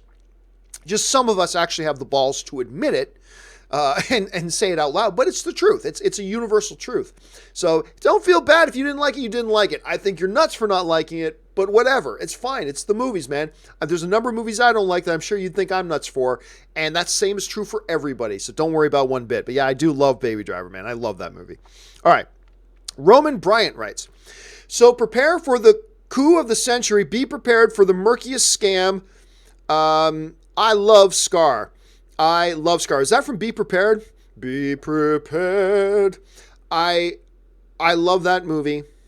I cannot wait for this new incarnation of it. I only call it live action by accident. I will not knowingly and purposefully ever refer to this new Lion King as live action because there's nothing live action about it. It's an animated film. It just doesn't look animated. It's photorealistic. It doesn't look animated, but this is an animated film. We got to just accept that. But I cannot wait for this new movie. I cannot wait. I'm dying for it. Every time I see the trailer, I just get goosebumps and I get excited. And I think about what an amazing job Jon Favreau did with The Jungle Book. And if he can do that with The Jungle Book, what can he possibly do with a movie like Lion King? I'm so stoked. I'm so excited. By the way, if I had $100 that I had to put down on what would be the number one box office film of the year, I will put it on Endgame. I will. But do not be shocked if Lion King ends up being the number one box office film of the year. Again, if I had $100, I'd put it on Endgame. That's where I think. But I think there's like a solid 20% chance that Lion King beats Endgame for being the number one box office film of the year. And it doesn't really matter because they're all Disney films. Either way, Disney wins. So that's the story for 2019. Disney wins. But I cannot wait to see this Lion King movie, man. All right. Kian Shingler writes in, okay, self-confessed Game of Thrones virgin here and about to experience it for the first time. Now's a good time to jump on it, man. Am I going to be in for a treat or disappointed? I think you're going to be in for a treat. I really do. Look, I'm not the biggest Game of Thrones fan in the world. I have become a bigger fan as the seasons progressed, and I've really loved the last two seasons. But it's a quality show all the way through, and I think it's a show that just gets better and better as it goes. And the more you get into it, and the more you start to learn, and the more you get introduced to the characters, and then they call back to older storylines and blah, blah, blah. I personally think you're in for a treat. Now, obviously, I cannot guarantee such a thing. I cannot guarantee such a thing because it's all subjective. You may hate it. I know some people that don't like Game of Thrones. That's the reality of it. But if I had to put money on it, I'm guessing you're in for a treat. And now's a great time to hop on board, man. I am envious. You can probably binge all this stuff before the new season starts or before the final season starts, the final 6 episodes. And you're going to be right up to date just in time for it. It is a perfect time. Your timing couldn't be better, Kian. So sit back, relax, enjoy, and I think you're going to have a good time. I think you're in for a really good ride. I'm a little bit envious of you right now, as a matter of fact. A little bit envious. All right. Nathan DC Marvel writes, just wondering what happened to the other studio. Okay. Oh, my God. All right. So I've answered this question about 1,000 times. Here's what I'm going to tell you guys to do, all right? Go to my website. That's www.thejohncampeashow.com. All right, let me just bring it up here. Go to my website, thejohncampeashow.com. I'll just sneak it under the screen here a little bit. Go to thejohncampeashow.com, and there is a post on thejohncampeashow.com right here called why haven't we been shooting in the studio? I've been asked this question like 1,000 times, and I've answered it about 3,000 times. But go to my website, www.thejohncampeashow.com. Look for that blog post, why haven't we been shooting? And the answer is in there. And guys, please help me out here. When you see, and don't worry about it, Nathan, I know not everybody watches every show, so not everybody knows. But I have answered this many, many times. You just haven't seen me answer it, and that's cool. But do me a favor, guys. Whenever you see somebody ask that, can you fire them out? Just say, go to www.thejohncampeashow.com and look for the blog post that explains it all. So it explains it all right there. And yeah, there you go. Okay, now we move on. Chad's big, huge geek commentary writes, I still don't believe Warner Brothers. Give it a couple more years of Aquaman level success and just watch them start laying groundwork for the next Justice League. Well, sure. But you're talking at least 5 years. I 100% believe Warner Brothers when they say, now what Chad is probably referring to here is that Warner Brothers and DC have pretty much come out and said, we're not even thinking about shared cinematic universe right now. We are strictly putting our focus on individual standalone films. That's where our focus is right now. And you can completely understand why. Now, that's not them saying that we will never, ever do another Justice League movie. That's not what they're saying at all. You know, I do believe at one point, but I completely believe them when they say right now we're not even thinking about it. Right now, our focus is on this. You know, put in sports terminology. When you get the great Bill Belichick, maybe the greatest professional coach in sports history, and he says, look, we're not thinking about the Super Bowl. That's 3 months from now. We are not thinking about some game we're playing 5 weeks from now. We are thinking about the next game. We're thinking about this coming Sunday in our game against, I don't know, the Steelers, whatever. All of our focus, all of our attention right now is on the Steelers. We're not thinking about anything else that comes after that.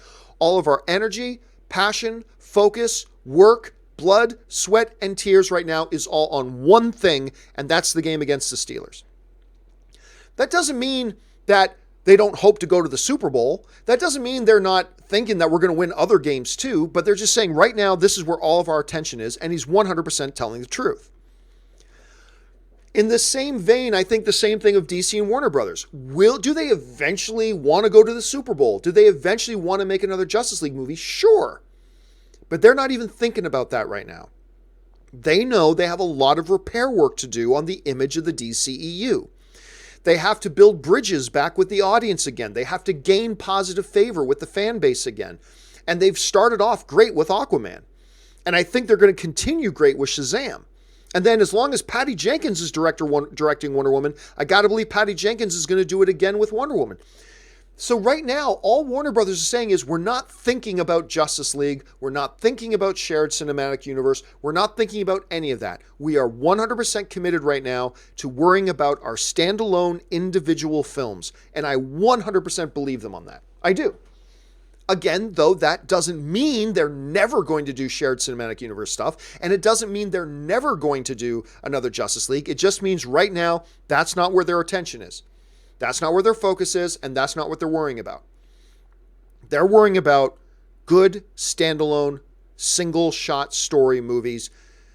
And then, once they've done that successfully for a number of years, then I have no doubt they'll start thinking shared cinematic universe again. But that's going to come later. So I believe them. I totally believe them, man. All right. Good call, writes. Akeem Washington sucks and smells bad, right? I'm not even sure who Akeem Washington is. Hold a second. Let me look it up. Is that a character? I don't even know who is Akeem Washington? I don't know. So I don't know who it is, and I don't know who we're talking about. Chad's Big Geek Commentary writes, even though it flopped, I really want Universal to try Warcraft again. Oh, you and me both, man. Such a rich world and lore that could be excellent on screen. Dude, I thought for a long time that not only could Warcraft be great, it would be the movie. Because remember, we were looking forward to Warcraft and Assassin's Creed, and we all said, these are going to be the two movies that break the comic book movie curse. Or break the video game movie curse, I should say. Break that curse of all video game movies sucking. And this is going to be the movie. This is it. That's going to break that curse. Now, at the end of the day, I still enjoyed watching Warcraft. I did. Just because I'm so many hours of my life have spent in Azeroth. I've spent so many hours of my life in that world playing World of Warcraft. It's embarrassing to even tell you how many hours of my life has been spent in Azeroth, okay? And seeing it come to life on the big screen was great for me. It was magical for me. And I still enjoyed the film, but it was not going to be the movie that broke the curse. It was simply not going to be the movie that broke the curse. And I hope, at the end of the day, I think Warcraft, because of the international market, I think it ended up actually being a little bit profitable. Warcraft only made $47 million domestically, but it made $386 million internationally for $433 million worldwide. That comes close to breaking even. Because you got a production budget of 160, you're coming close to breaking even at that point. So, it's possible. But I'm with you, Chad. I really want them to. I just don't know if they will. James Colazzo writes, how will we see Richard Rider / Nova introduced in the MCU? Any other new Marvel characters like Submariner in the works? I don't know that we're ever going to see Nova introduced. So, how will we see him introduced? No idea. I mean, if you were going to do it, it would seem to make sense to do it through the Guardians of the Galaxy franchise. That would seem to make the most sense. Submariner, I think the rights, there are still rights situations tied up with Universal, much like the Hulk. And so I think Universal still holds on to some sort of rights. Marvel's gotten a bunch of them back, but it's still a very convoluted mess. So I don't think the MCU even can make a Submariner movie right now. I'm pretty sure they can't. So there's no Submariner movie in development. And if Nova was going to come in, it would seem to me to make the most sense to do it through Guardians of the Galaxy. But as far as I know, there's no intention right now of doing that either. But, who knows? We'll have to wait and see. Django19 writes, have you seen the new Galaxy Foldable phone? I have, and I love it. And I want it. So I don't have my phone here. I'm an Android guy. I used to be an iPhone guy. Screw that garbage. I jumped over to Android, and I love my Android phones. Despite the fact that I still have a Mac here on my desk, I love Macs and all that kind of stuff, but Androids are the way to go, particularly a lot of the premium ones. My daily driver right now is a Note 8. That is my current driver. So I'm a little bit behind, but I love my phone. I don't see any need to update it right now. But this new Samsung phone that is the size of a phone, but then it opens up, and it's basically, then once it opens up, it's a mini tablet. I love it. Here's the problem. It's $2,000. I'm not spending $2,000 on a phone. I'm sorry. I am not spending $2,000 on a phone. I mean, that thing's going to have to do more than unfold. I mean, it will have to probably do a Robert Kraft happy ending for me to consider buying a $2,000 phone. I ain't doing that. My laptop didn't cost me $2,000. My production laptop that I can do video editing and all that didn't cost me $2,000. I ain't going to spend $2,000 on a phone. So I looked at it. I want to have it, but I am not spending that kind of money on it. No chance. Anyway, Richard Karate writes, better faction in your opinion, D-Generation X or NWO? Oh, D-Generation X. Easy to me. DX all day, every day. Break it down. I used to love when that music would kick on. I still love it. I still want to see, every time I turn on wrestling, I'll get disappointed that Triple H and Shawn Michaels don't come out together. And the Road Dogg, Jesse James, Billy Gunn coming out with it, X-Pac coming. I mean, the NWO was a big thing in wrestling, but they so mismanaged that it kind of became a joke. The NWO, they just expanded it way too much, and then it kind of became a joke. DX was always great. So I'm more of a DX guy. Richard Karate writes, best Ron Perlman acting performance. Ooh, there's that. You know what? I loved it. It was a small role. But it was that one he was in. I believe he was in it with Jude Law during the World War II. God, what was the name of that again? Where Jude Law plays the sniper. Hold a second. Now I'm forgetting it. Hold a second. Let me see if I can find it here, because this is going to bug me till I can find it. Wasn't Marin, Lego, wasn't Stonewall, wasn't Desiree, wasn't Poker Night, Skin Trade, Book of Life, Elmwood. Before I Disappear. Okay, now this is going to be... Sorry, I'm taking up valuable screen time just looking for this title. But I have to have this title. Crave, Punisher, Dirty Laundry, Badass, Scorpion King, Little Angel, Pretend, Conan Drive. Oh, am I getting back too far now? Wasn't Acts of Violence. Wasn't the job. Now I'm getting back into Devil's Tomb. I See the Dead. This is killing me now. I don't think I'm going to find it. I think I've gone back too far now. Guys, do you know the movie I'm talking about? Do you know the movie I'm talking about? Now I think I've gone back. Second Front, Quiet Kill, Hellboy.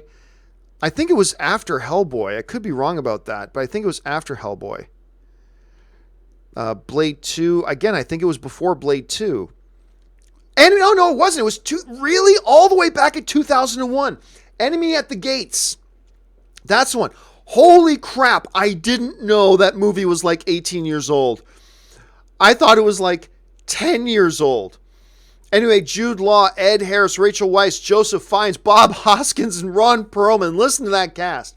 Jude Law, Ed Harris, Rachel Weisz, Joseph Fiennes, who was amazing, Bob Hoskins, Ron Perlman. It's not a big role in Enemy at the Gates. It's not a massive role. Let me just, for those, bring it into frame here.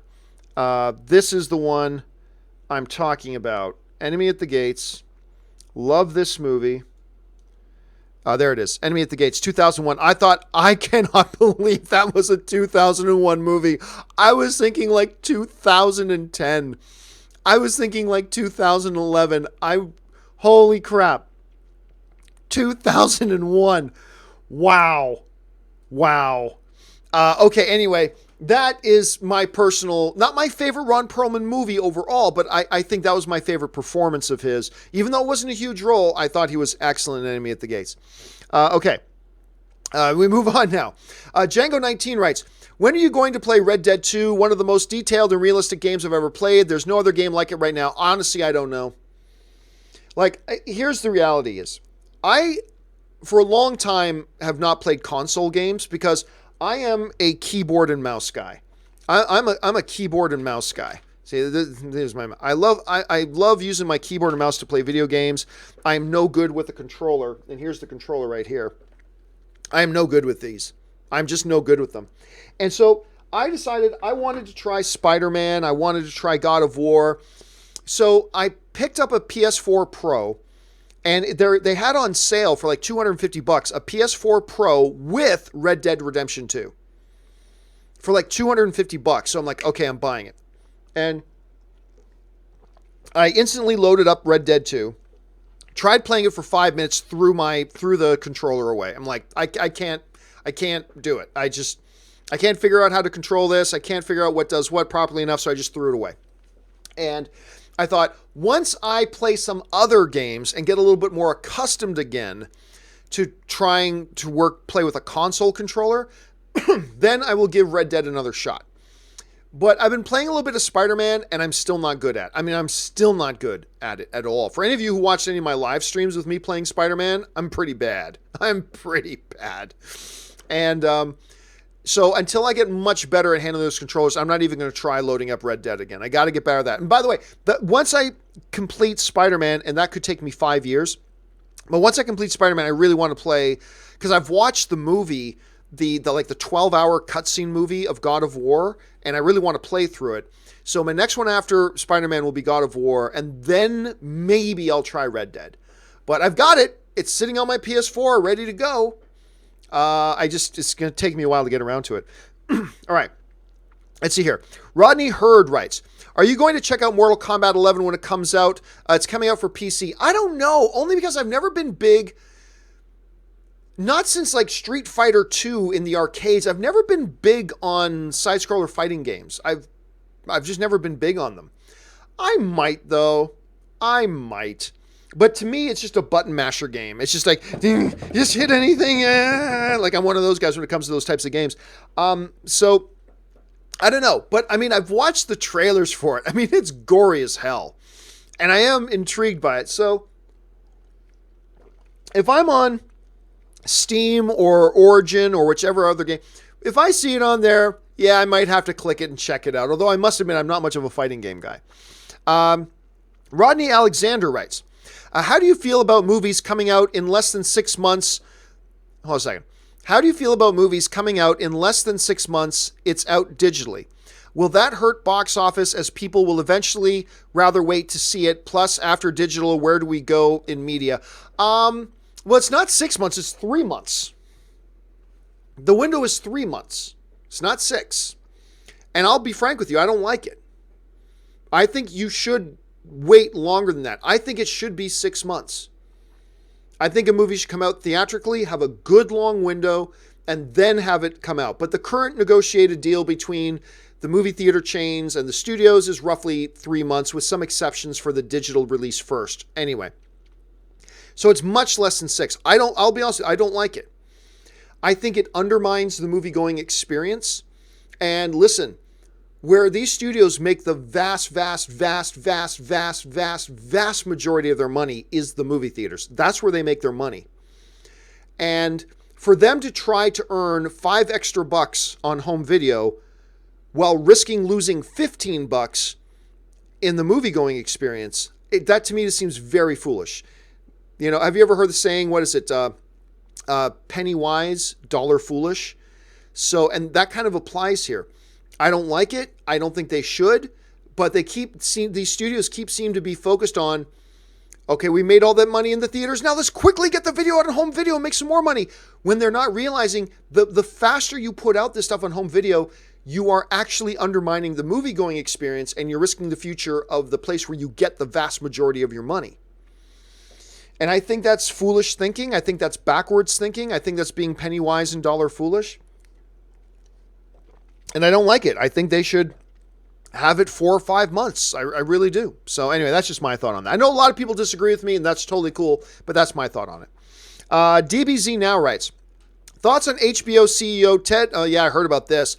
Thoughts on HBO CEO and Turner Head quitting due to AT&T's merger and plan to put everything under one umbrella. Yeah, I don't know all the details, but the basic thing was this, is that AT&T, which now owns them, they want them to just crank out content, and they're not all that concerned about the quality of content. And that did not sit right with the CEO of HBO. He's like, we need to have high quality. That's why people keep coming back to HBO. And all due respect to the great work that Netflix is doing, Netflix still doesn't hold a candle to HBO. Netflix still doesn't hold a candle to HBO. HBO just squats down and shits out super high quality stuff. And not that they don't have any misses. Sure, they have misses too, but I mean, they're the best in the business, and AT&T wants to play the quantity game instead of the quality game. And from what I understand, that's why the guy decided to duck out. I need to know more about the situation, but I think it's really unfortunate. I do. I think it's a really unfortunate turn of events. All right. Kevin Campbell writes, let's see here. Have your thoughts on Disney Fox deal changed at all over the last year? Now that they got approval in Brazil and a few days ago, it's looking like it could get finalized in March. Nope, my feelings are still the same. Now look, those of us in the movie world and in the movie fandom world, we erroneously think that this deal is about the X-Men and this whole deal is about Marvel getting back Fantastic Four. Guess what? Those are afterthoughts. Those were afterthoughts to Disney. That's not the big deal to them at all. It is a small part of the overall deal. This was a content play and had very, very little to do. Now, we like to think this is all about X-Men. It wasn't. That's a minor part of this deal for Disney. They were going after the bigger stuff. All right. Like they spent $70 billion. They could have bought X-Men back from Fox for $2 billion. For $2 billion, maybe $3. Maybe $3. They didn't spend $70 billion for X-Men. All right. The X-Men stuff is a small part of this deal. And I totally understand the stuff, and I have no problem with a lot of the stuff that Disney going. My problem with it has always simply been about X-Men and Fantastic Four. Although not so much Fantastic Four, because Fox has had enough chances of trying to make a good Fantastic Four. But Fox has made great X-Men universe movies. Couple of crap ones, but they made X-Men, X-Men 2, X-Men Days of Future Past, X-Men First Class, Logan, Deadpool, Deadpool 2. They have made some of the greatest comic book movies ever made, especially when you're talking about a movie like Logan. They have made some great comic book movies that are totally different from the movies that the MCU give us. And, fact check, never would have had Logan, one of the greatest comic book movies ever. We never would have had Deadpool or Deadpool 2 had Fox not had possession of those properties. We never would have got those movies, ever. And I lament, as a movie fan, that now we're going to have even more properties just under the same banner.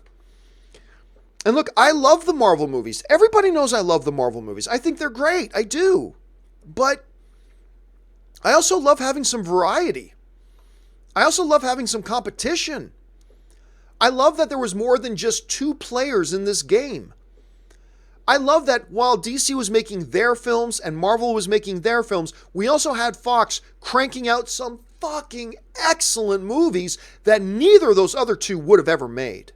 Now, Bob Iger says, oh yeah, we can do R-rated stuff. Yeah, now that Fox is the one who actually went out and did it and showed that it can work. Now you say you'll do some R-rated stuff. But it never would have happened if it wasn't for Fox. And I'm totally okay with the whole Fox Disney thing. My only sticking point for me was I was secretly hoping, not so secretly, I publicly was hoping that Comcast would have got them because they would have kept Fox intact and Fox would have kept making X-Men films. But now they're not. And we're going to get X-Men movies that look, I have all the trust in the world in Kevin Feige. He is the boss. And I'm sure Kevin Feige is going to do great stuff with X-Men. I'm sure he is. But it's just going to be more of the same MCU. And I love the MCU. But I think what made the MCU even better was that we had these other brands out there doing different kinds of movies, which I think actually helped. And now it's going to be a little bit more homogenized. It's going to be a little bit more homogenized. And again, don't misquote me and say, oh, John doesn't trust Kevin Feige. I totally trust Kevin Feige. I believe he's going to do good stuff. He totally is. That's all Kevin Feige knows how to do is solid stuff. I'm just saying it's a little bit less diversity in our comic book movies. It's a little bit less quantity we're going to get in our comic book movies. It's more homogenous now in our comic book movies than it would be before. And I really would have rathered X-Men stay elsewhere. But that's just me, and that's just kind of my thoughts. And I still feel the same way I do. Richard Karate writes, we'll get a Xena Warrior Princess movie one day. I hope so, or a TV reboot, and I'd love to see Sofia Boutella play Xena. Your thoughts? Well, I mean, I don't care about any questions about should X actor play X role. I really don't care. I think the Xena Warrior Princess is a beloved IP, not just domestically, but worldwide. Was a beloved IP. Xena Warrior Princess was super popular all over the world. And there's a lot you can do there with that. There totally is. Now, I'm also a big fan of Sofia Boutella. So if you were to say Sofia Boutella was playing the role, I go, great. But there's also 20 other actresses that I would totally say would be great too. So I'm not saying one over any of the other. But yeah, if they said Sofia Boutella, sure, why not? She'll do great. Absolutely. But doing a Xena Warrior Princess, if I'm a studio head, I spend money on that. Because I think that movie will win. I'm not saying it'll be $1 billion film, but you make a Xena Warrior Princess movie for like $90 million, I think that movie can make $400 million. I think that movie can make $400 million worldwide, no problem. And I am with you, Richard. I hope they do that because I think it's a no-brainer. I think it's an absolutely no-brainer. Somebody should roll the dice on that because I think it's an automatic win. As long as you don't spend like $200 million making it and all of a sudden now this movie needs to be a $700 million, $800 million movie, that might be more questionable. But you make this movie with a good budget, like $85, $90 million, so it just needs to make about $400 million to be like quite profitable. I think it's a guaranteed win. I think it's an automatic win. I hope they do it sometime. Okay, let's see. Kian Shingler writes, which character moved you the most? Eli, Book of Eli. Arn, What's Eating Gilbert Grape? John Coffey, Green Mile. Ooh. Oh, I gotta go John Coffey, Green Mile. Hold my hand, boss. That's stuff that haunts you forever. Now, What's Eating Gilbert Grape? A lot of people forget about Leonardo DiCaprio in that one. It might have been his best performance ever. Book of Eli, fantastic, yes. But John Coffey, the great Michael Clarke Duncan, R.I.P., man. I loved Michael Clarke Duncan. And that, I've got to go with that one, man. Hold my hand, boss. It was great. Right up to the end, he was magnificent and great. I can't remember. Did he get an Academy Award? Hold on a second. I can't remember if Michael Clarke Duncan got an Academy Award nomination for that. Hold on a second. Let me double check here. It got nominated for 4 Oscars, Best Picture, Best Actor in a Supporting Role. Michael Clarke Duncan, he did get nominated for Best Supporting Actor. I loved him in that. Another Frank Darabont movie, by the way. Another Frank Darabont movie. Loved him in that. And all day, Kian. All day, I'm going John Coffey, Green Mile on that one. John Hurd writes, if you could give the snap to only one of your unholy trinity, which one would it be? Probably Highlander. And the reason if I could snap Highlander 2 out of existence, my unholy trinity of the all-time worst big Hollywood wide release movies are the Highlander 2, Catwoman, and Battlefield Earth. I believe these are the 3 all-time worst big Hollywood wide release films. The reason if I had the power of the snap to snap one of them out of existence that I would choose Highlander 2 is because I love the first Highlander. The first Highlander is in my all-time top 10 favorite movies list. That's the one movie on my list to everybody, because everybody sees all the other top 10 films and go, okay, yeah. And then I put Highlander, they're like, really? Yep. I love the original Highlander. Unapologetically, I love that one. It's better to burn out than to fade away. Anyway, love that movie. And so there's a particular... You know how Red Skull says the Soul Stone is rather unique amongst the Infinity Stones. Amongst the Unholy Trinity, there's a rather unique level of disgust I have for Highlander 2 because it is a sequel to one of my all-time favorite films. And so for that reason, if I could snap one of those 3 out of existence, I would snap out Highlander 2. Dimsum05 writes, how good was their Italian in Green Book? Well, look, it's a very different Italian because it's like New York Italian, right? Which I'm not. I am accustomed to being around Italian. Like my grandfather, Giovanni Campea. That's my grandfather. I'm named after my grandfather. My grandfather, Giovanni Campea, came over on the boat to build a new life so he could bring over his wife and his 6 children. And so he could bring them all over. And so my grandmother, Santina, she's just nonna to me, my nonna. My nonna had to stay in Italy alone with the kids. Well, my grandfather came over with his brothers, and his brothers, Sergallo, Vincenzo, Romolo, Sergallo, Romolo, Vincenzo. I'm missing, why am I forgetting my 4th great uncle? Sergallo, Romolo, Vincenzo. I'm freezing on one of my great uncle names. Why am I freezing? Anyway, I'll get back to that later. Came over on the boat, then my dad came over as a teenager. My dad Pasquale, he came over as a teenager from Italy. And my family's history is very much the old Hollywood kind of tale. Came over, worked construction, built a life. And that's why in Hamilton, Ontario, Canada, where I'm from, there's a really strong Italian community. Italian, Portuguese, like a lot of stuff like that. Of people who came over in that era, build a better life for themselves so they could bring their families over. Because at the time in like Calabria and in Italy, there was like no work. My grandfather tells these stories so well. There was no work.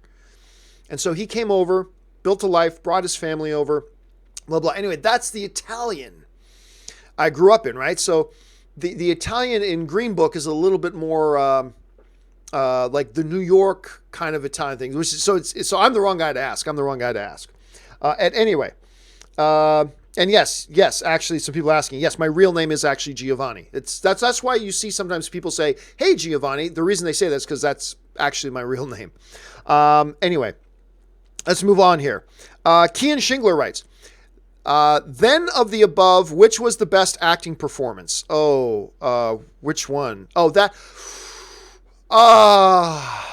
I'm going to stay with John Coffey. I'm going to stay with Michael Clarke Duncan. And, I believe, hold a second. I believe Leo did get a nomination for that. Hold a second.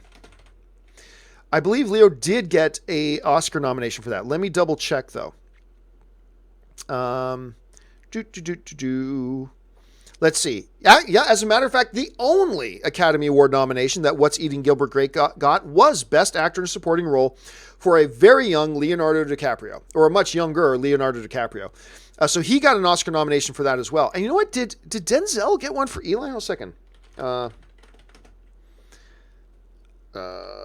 The Book of Eli. Did Denzel get an Oscar nomination for that? No, he did not get an Oscar nomination for that. So I will still stick with Michael Clarke Duncan. Yep, I'm still going to stick with Michael Clarke Duncan on that. Let's see here. Chris Warden writes, for Shane John, In-N-Outs is perfection compared to the styrofoam burgers from McDonald's. I hereby cast a motion to revoke your California citizenship. Yes, so for those of you who don't know, I mentioned this the other day. There is a fast food burger chain in California, and it might be other places, I don't know, called In-N-Out Burger, that Californians, Los Angeles people will kill for and die for. Like, to people living in Los Angeles, In-N-Out Burger is just like, it's all there is. In-N-Out Burger is the greatest burger ever created. And blah, blah, blah, blah. And I got a friend of mine, my first trip to Los Angeles, my buddy in LA, a native Los Angelesian? I don't know what the plural of that is. Anyway, an Angelino? I don't know. He said, I got to take you to the greatest burgers in the world. I'm going to take you this. All right. My buddy Marty, his name was Marty. And Marty took me to this In-N-Out Burger. And I was chewing on soggy cardboard. I hated it. My wife loves an In-N-Out Burger. I eat it. I'm like, all right, I'll eat it because I'm hungry. But I do not like it. I actually think McDonald's burgers, and I'm not a huge McDonald's fan by any stretch of the imagination, but I would rather eat a McDonald's burger than an In-N-Out Burger. And oh my God, people in Los Angeles, they look at me like they want to stab me through the heart when I say it. But it's true. I just think they're terrible. Damien Dornford writes, 25th anniversary of Two Lies this year. No HD yet. I mean, that's crazy. Again, my all-time favorite action movie. The only movie I ever thought Tom Arnold was any good in. And he's so funny in that movie. The way you never would picture Tom Arnold and Arnold Schwarzenegger having great on-screen chemistry together. And yet they do. As you throw into that the great Jamie Lee Curtis. All-time favorite action film, period, bar none. Love it. Charlton Heston's in that movie, too. You really screwed the pooch. It was the first time I had ever heard the phrase screwed the pooch was in that one. And yeah, apparently, I just found this out apparently there's still no HD. That's crazy. It's got to come soon. If it's not out there already, Damien, it's got to come soon. All right. Stubba McShave writes, over under 15%, May 2020 MCU film is with a new character. I'm going to take under 15%. 15 is still low, but I'm still going to take the under because we already know that Black Widow is well in the works. We already know that, and by in the works, it's not shooting yet, but we know it's in the works. We already know that Doctor Strange 2, they've hired the director, they've got everything's in motion there. We already know that everything's in motion for Black Panther 2. They re-signed Ryan Coogler, everything's in motion. So I really think it is a greater than 85% chance that it's one of those three. Not 100%, but I think it is greater than 85% that May 1st, 2020 MCU movie is going to be one of those three. Black Panther, Doctor Strange, or Black Widow. Most likely Black Widow, but I really do think it's going to be one of those three. Okay, Rodney Hurd writes, have you checked out the Death of Superman and Reign of the Superman animated films? I tried. I find all of it. I find all Marvel and DC's animated stuff just junk. Just absolute drivelish, childish junk. That gets reduced. They don't worry about quality. They reduce it. Now, there are few exceptions. Batman Under the Red Hood. Great. The Dark Knight Returns, great. Marvel's Doctor Strange animated movie, great. There are some exceptions, but for the most part, I find it lowest common denominator drivel. And I didn't like it at all. Lone Wolf X6 writes, "Hey John, are you excited to see Coulson in Captain Marvel? I miss his character in the films. He brought a lot of charisma in my opinion. First of all, Clarke Gregg is awesome. I love Clarke Gregg. I'm completely biased towards Clarke Gregg. Let me see if I can, I don't know if I'm going to be able to find this here. I think I've shared this photo before, but it's just one of my favorite nights ever on this job. And I'm going to see if I can find it here. I may not be able to. I'm not going to spend too much time looking for it. But one of my favorite things that I ever did in this job, you know, being a film pundit and all that kind of stuff, one of my all-time favorite full evenings was during the opening of the first Avengers film. And one of the characters that I really liked in the MCU and in the Avengers was Agent Coulson. I really like Agent Coulson, particularly the way he was played by the great Clarke Gregg. And Clarke Gregg is the only reason I think Agents of S.H.I.E.L.D. is a bag of shit show. I've said it 1,000 times. I hate that show. I hate watch it. I watch it all, but I hate watch it. The only reason I keep watching it is because the great Clarke Gregg is in it. Also, I got to say Ming-Na. Ming-Na is pretty awesome too. So I do watch it a bit for her as well. But so anyway, it was the opening night of Avengers. And there it is there. So it was opening night of Avengers, and Clarke Gregg came down to my studio that at the time was at the AMC Burbank 16. And what we did for the evening was, first of all, he came in so we could do an interview for the movie. So he came in and did an interview for the movie. And then what we did was, it was one of those things where, like, Avengers was playing at 7, and then it was playing in another theater at 7:05, and then it was playing in another theater at 7:10, and then it was playing in another theater at 7:15, like all in the AMC Burbank 16, right? And what we would, it was one of the most fun things I've ever got to do.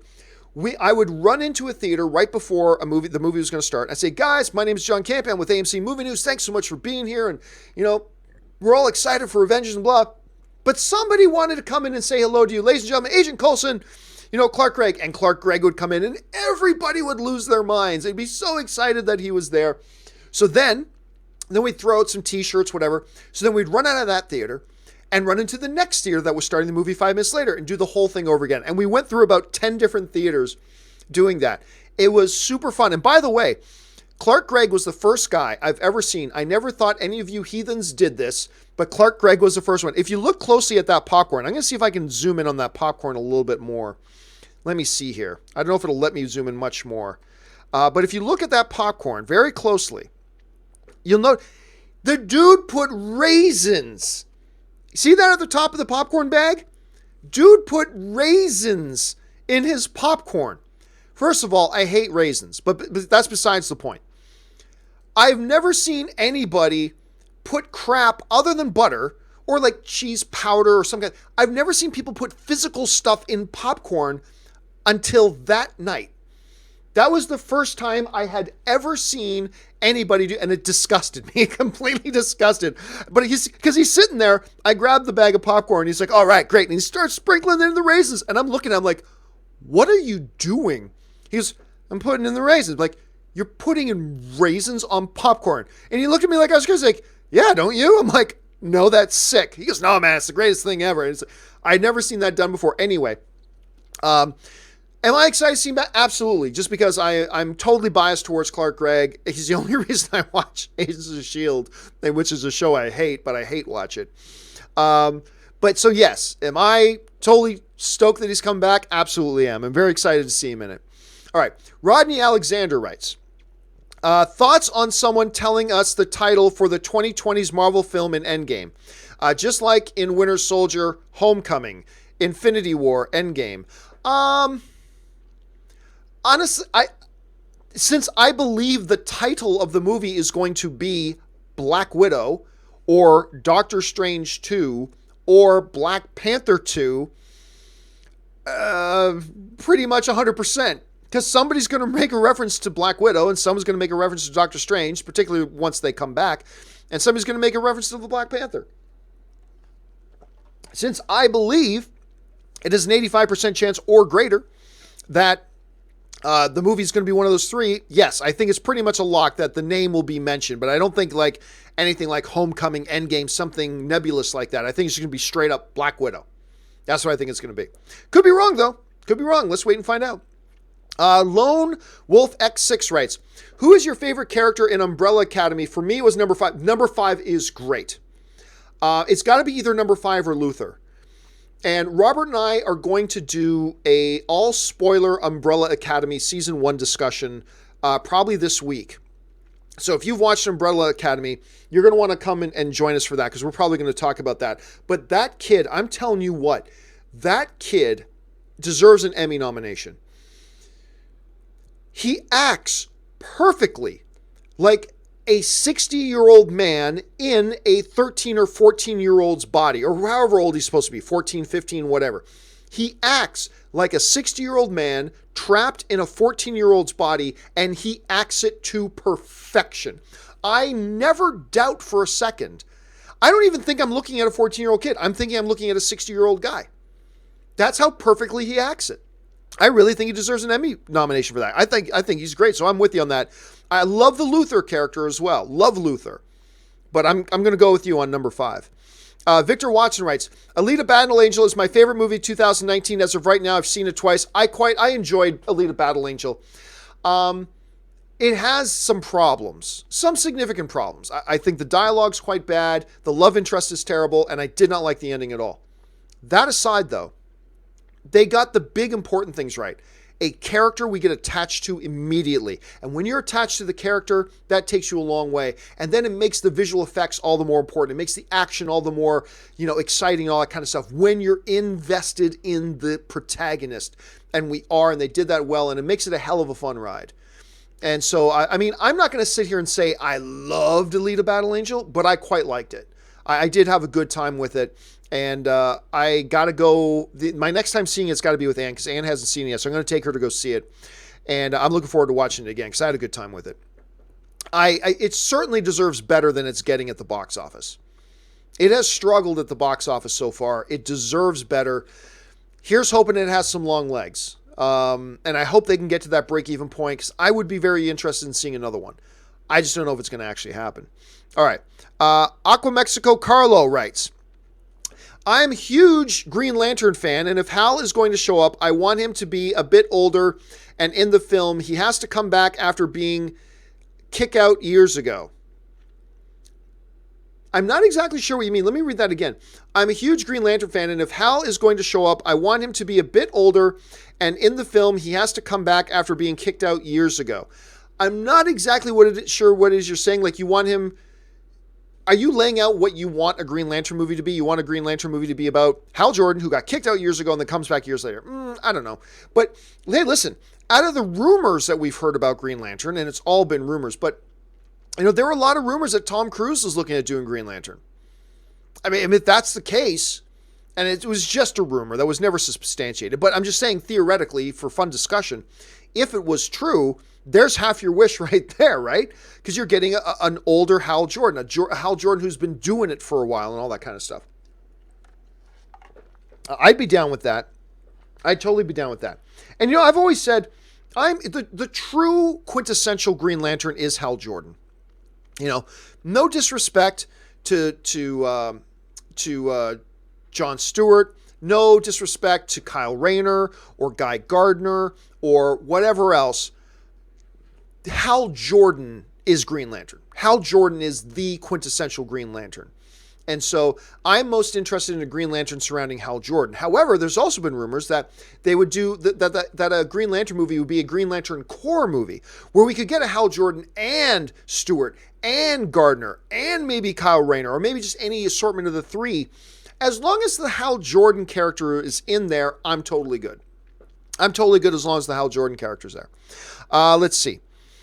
Victor Watson writes, Tom Cruise, his movie The Mummy, I thought was entertaining. Wasn't as bad as I heard. By the way, Victor, I am in the same boat as you. I think The Mummy had issues. There's no denying it. It had issues.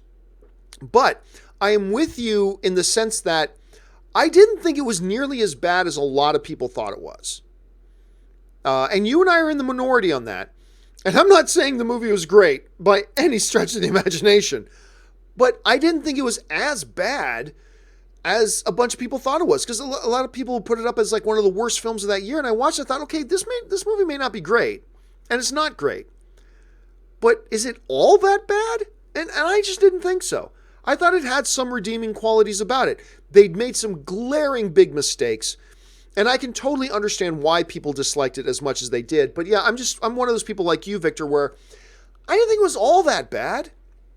Not great, maybe not even good, but not all that bad. Not the car wreck that some people painted it to be. But hey, I mean, that's their own fault for making those mistakes and making a movie that wasn't good enough to give people other opinions. I mean, so yeah, there it is.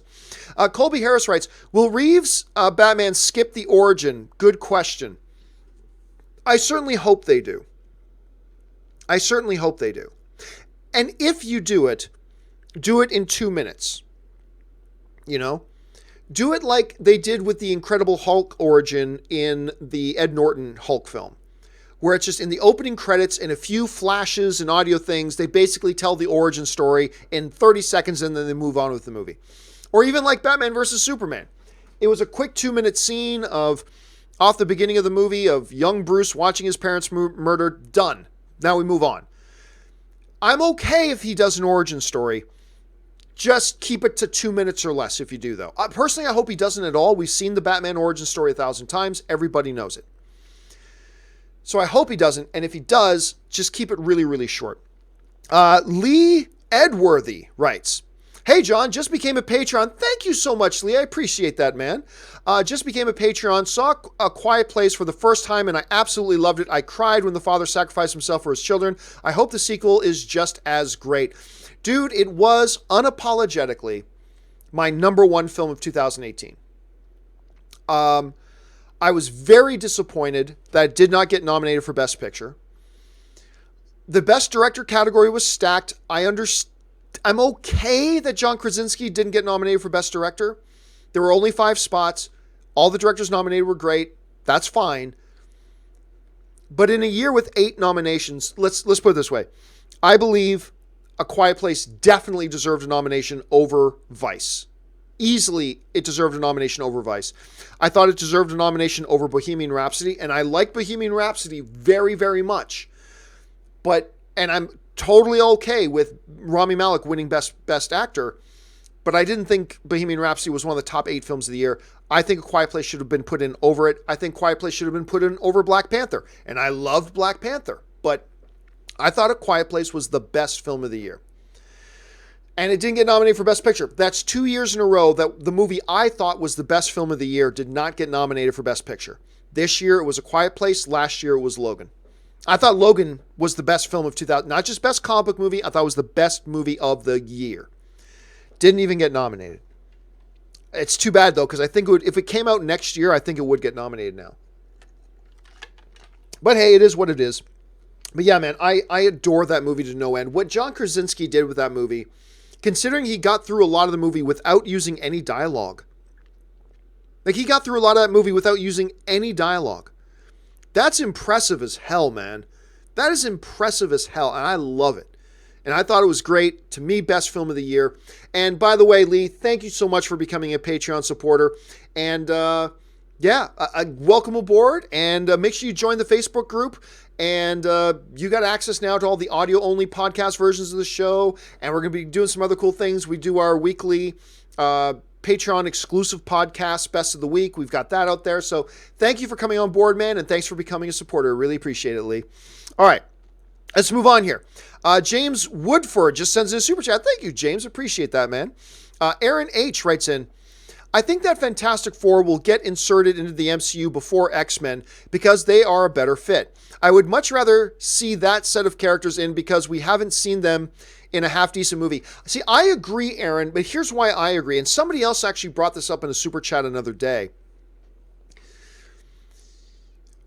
The problem that you're going to face with the X-Men is a problem that doesn't apply to the Fantastic Four.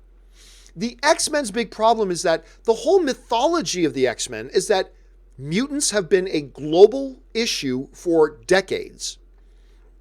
And how the world interacts and deals with the issue of mutants and mutant kind is a major political issue and has been a problem for decades, and goes back to the days of Magneto and Charles and blah, blah, blah, and a world that fears and hates them and blah, blah, and all this kind of stuff. How do you suddenly explain that you've never even mentioned them in the MCU before?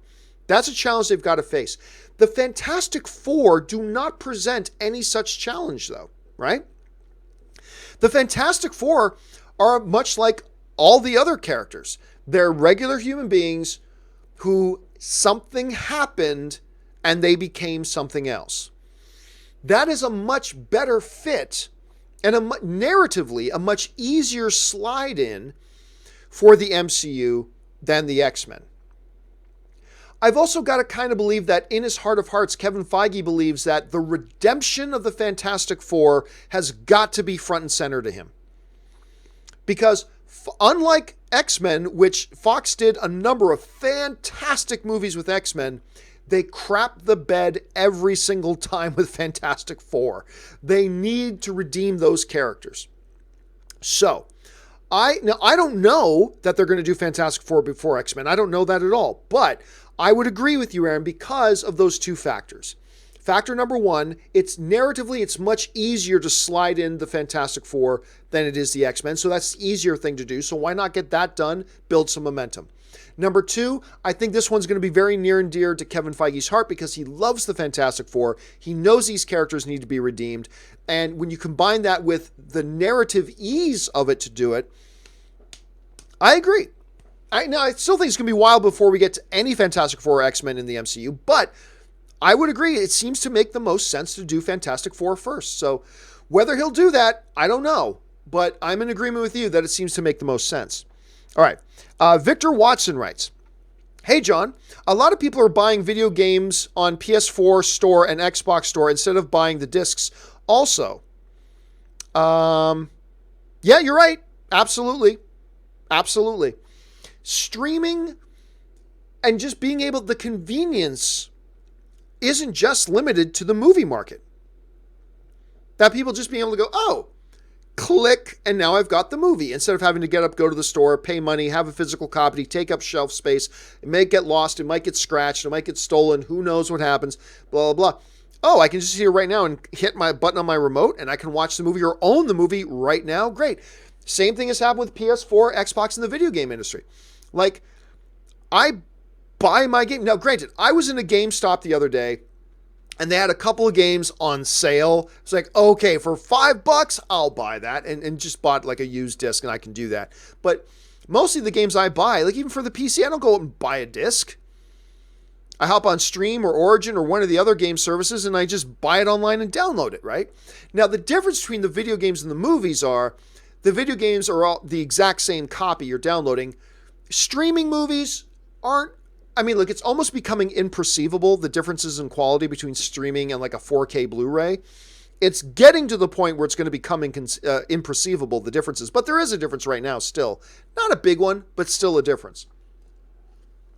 And so that's the difference between games, which is a perfect exact copy that you would have got if you had the disc, versus movies isn't a perfect exact copy. But you're absolutely right. The same phenomena is happening in the game world that was happening in the movie world on the convenience of just buying it from home and downloading it. Just makes the most sense. Chaos writes, wait, what? Temple of Doom is a prequel? I grew up watching the indie movies and I never knew that. Mind blown. I'm telling you, it was years. It was years after first seeing it that I read an interview where there's like, oh yeah, it's actually a prequel to, it happens before the events. The word prequel wasn't used yet at the time, but they said, yeah, Temple of Doom actually happens before the events of Raiders of the Lost Ark. I was like, pfft. And I'm telling you, there are still people today that don't even know that. And it's not important.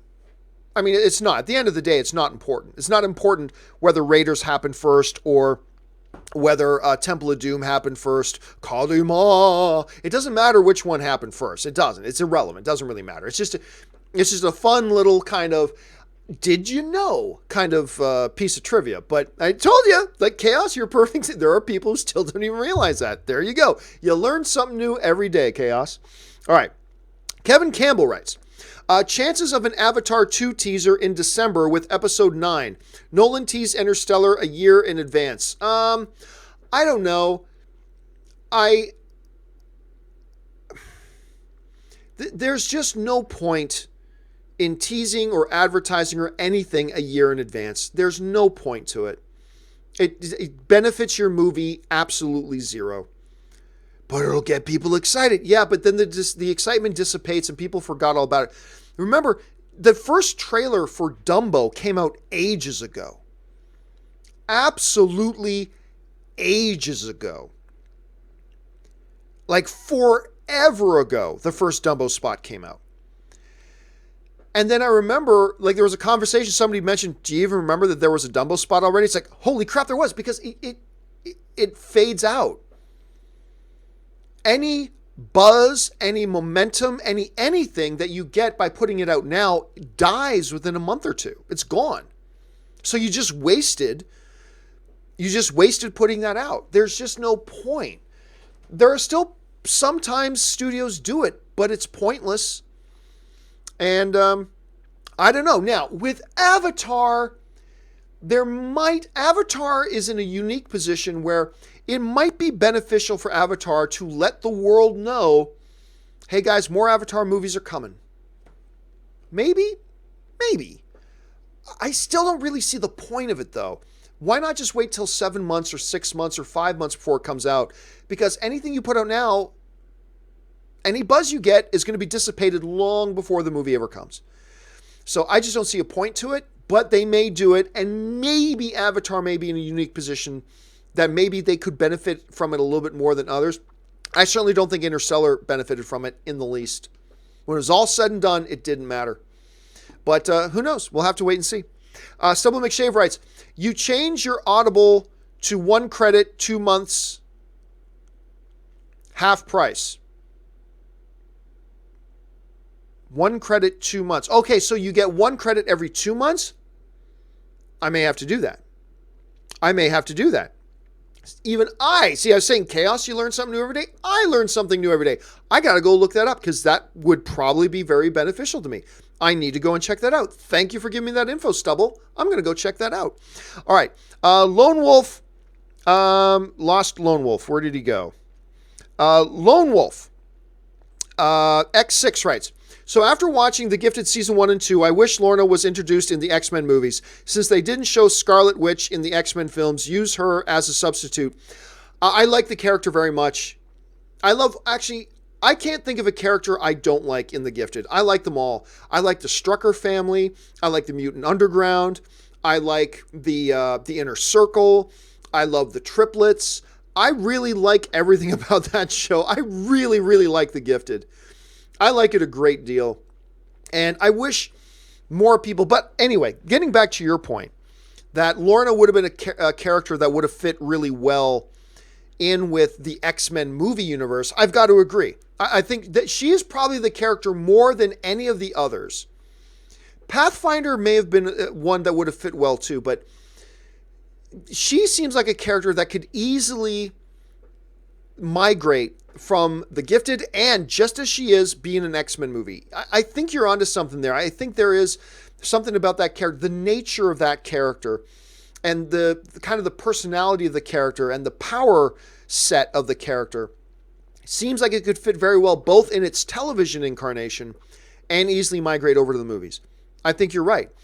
And it's kind of a funny thing about how they kept dancing around, like they never mentioned that her father is Magneto, but they constantly imply it. Like, you're his daughter. And, you know, they've done everything except say Magneto. It's like the world would fall apart if they actually said the name Magneto, but they constantly imply it all the way throughout the show. I don't know why they never just said his name. I don't, maybe that's because they wanted to keep something that very, very much differentiated the movie from the television show, and if we never say the word Magneto, it keeps a little bit of a difference. I don't know what their rationale there was, but I could see that. But I completely agree with you, man. Lone Wolf, I think that's a good observation. I think that is a character that very easily could have gone back and forth. I completely agree. All right. Tasty Waffle writes and sends in a $50 super chat. Thank you so much for the support, Tasty Waffle. That means a lot. Thank you so much for supporting the channel that much. Tasty Waffle writes, I'm very pleased that Black Panther received the Oscars for Best Art Direction, Best Costume Design, and Best Original Score. You know what? So am I, and here's why. Because now that the Oscars are behind us, because I said for a long time, guys, who cares if Black Panther deserved a Best Picture nomination? Who cares if it was the right comic book movie to get the nomination? Let's just be happy right now that a comic book movie got a Best Picture nomination. Let's at least just be happy for that until the Oscars, and then we'll talk about the rest later. Now that we are post-Oscars, you know, I was vocal that, hey, I love Black Panther. Just go watch my review. I love this movie. But I'm not even sure it was maybe the third best comic book movie of the year, let alone Best Picture nomination. I definitely thought Spider-Man Into the Spider-Verse was a better film. And I think there's an argument to be made that Infinity War may be a better film. Certainly, the general movie-going audience thought Infinity War was better, but so I didn't think it deserved a Best Picture nomination, but whatever.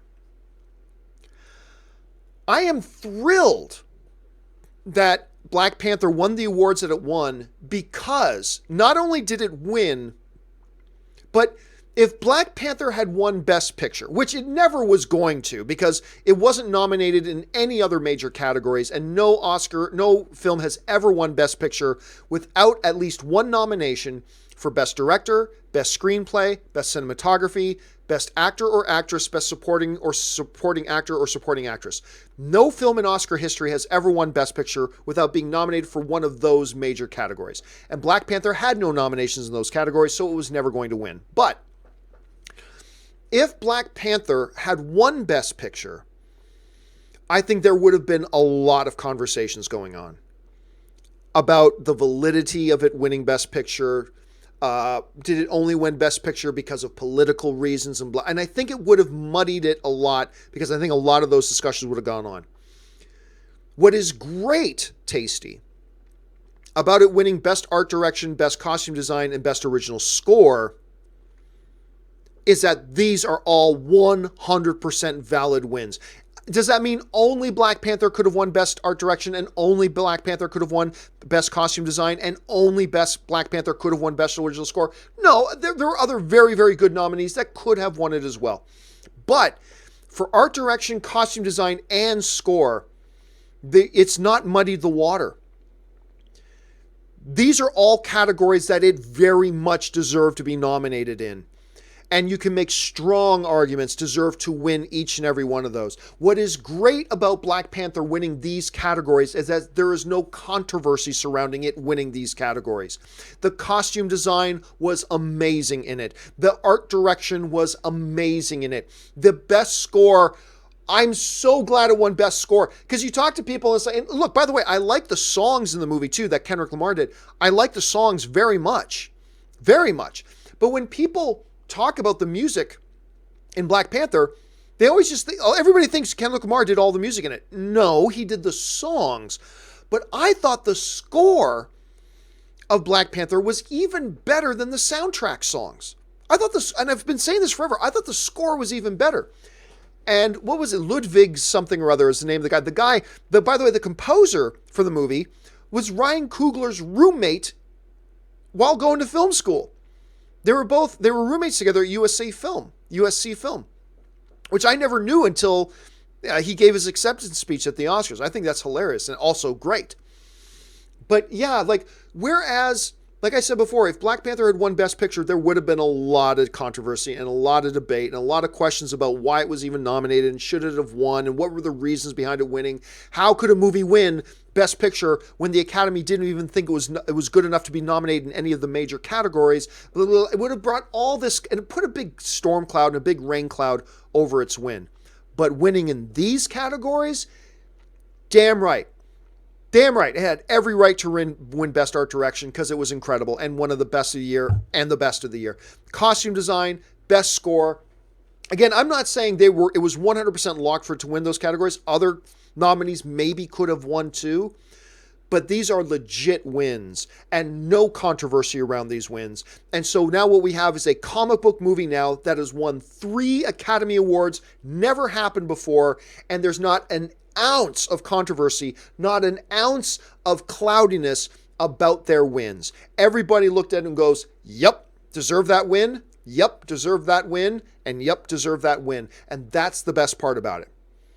And I love that we can talk about a comic book movie winning without having to talk about whether it deserved to even be nominated, you know, and that feels good. And as a matter of fact, this year, 4 Academy Awards went to comic book movies. 3 of them went to Black Panther. 1 went to Spider-Man Into the Spider-Verse for Best Animated. And all 4 of those wins, not an ounce of our discussion has to be about whether it deserved it or not. Not an ounce of our discussion has to be whether there were political reasons behind it or not. All of our discussion is just how awesome is it that comic book movies won 4 Academy Awards this year, and it was all legit wins. All clean, all above board, all pure, great wins. And I am very, very happy for that. Very, very happy for that. So I'm right there with you, Tasty. And again, thank you for supporting the channel that way, man. I appreciate it. All right. Johnny West writes, does farts ruin the movie experience for you? I suppose it would depend on the farts. Look, what is it said? I read a study once. It said the average human being farts 12 times a day or something like that. If that's true, my father throws the balance way off. Anyway, hey man, farts are part of life. Not normally, but I mean, it depends on how bad it is and how close the proximity is, I suppose. O+98 writes, was Zack Snyder the wrong man for DC movies? Oh, that's a good question. Here's the thing. If I were a Warner Brother executive before Man of Steel, I would have been very comfortable with Zack Snyder's selection. I would have been very comfortable. He's done some great stuff. And you guys know me, Man of Steel is the shit. Man of Steel is amazing. I love that movie. I am still to this day not really sure why so many people didn't appreciate it on the level that I appreciated that movie. But hey, it's all subjective. That's fine. But the fact of the matter is, despite my objections and despite how much I keep trying to plead the case for Man of Steel, a lot of people did not like the movie. It's a crazy world we live in, but it's true. A lot of people didn't like the movie. A lot of the audience didn't like it. A lot of critics didn't like it. And while it did okay, I mean, it made money. It made $600+ million. It did well. Maybe should have done better. Then they did Batman vs. Superman, which I enjoyed. Batman vs. Superman. I give it a thumbs up. I liked it. I'm unapologetic about that. However, it's also indisputable that a lot of the audience didn't like it, and a lot of critics didn't like it. And it certainly underperformed. A Batman vs. Superman movie should have been $1 billion film.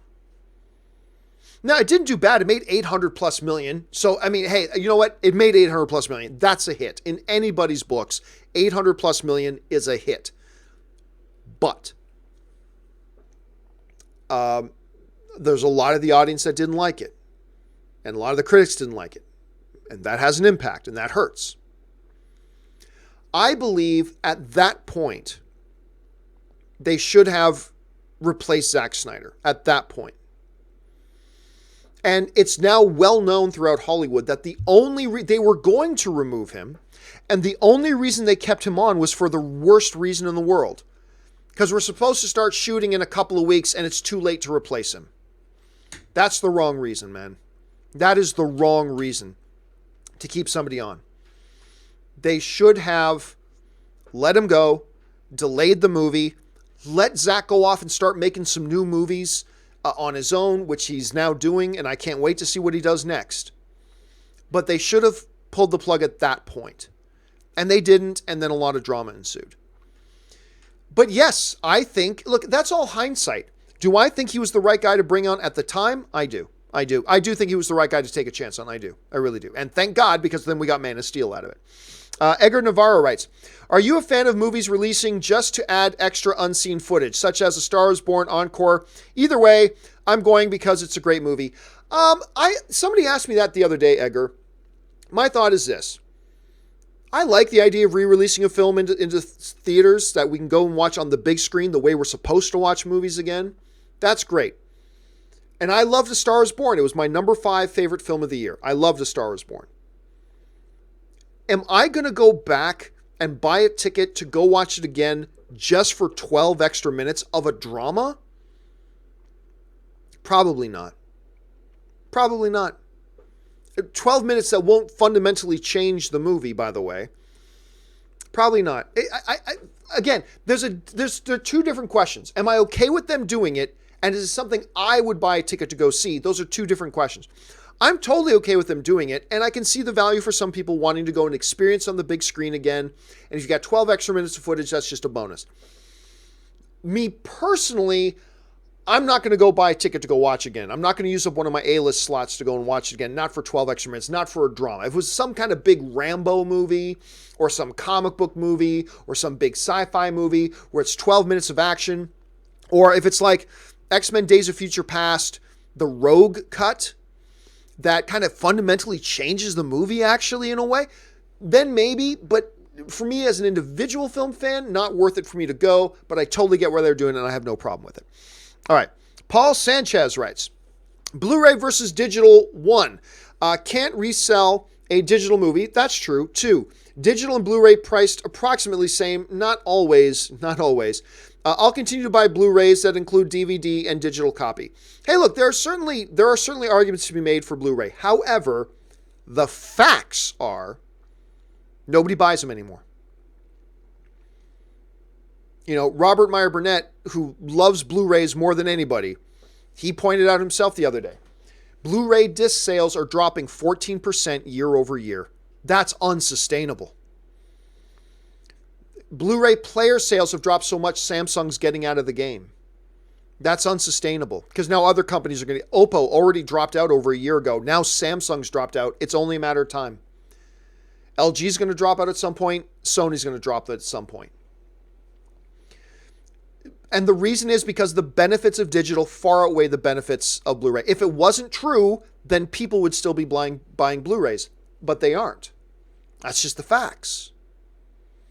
There are certainly some benefits to the physical media, absolutely. Still higher data rate, still a little bit of a better picture, still a little bit better sound, but those gaps are closing.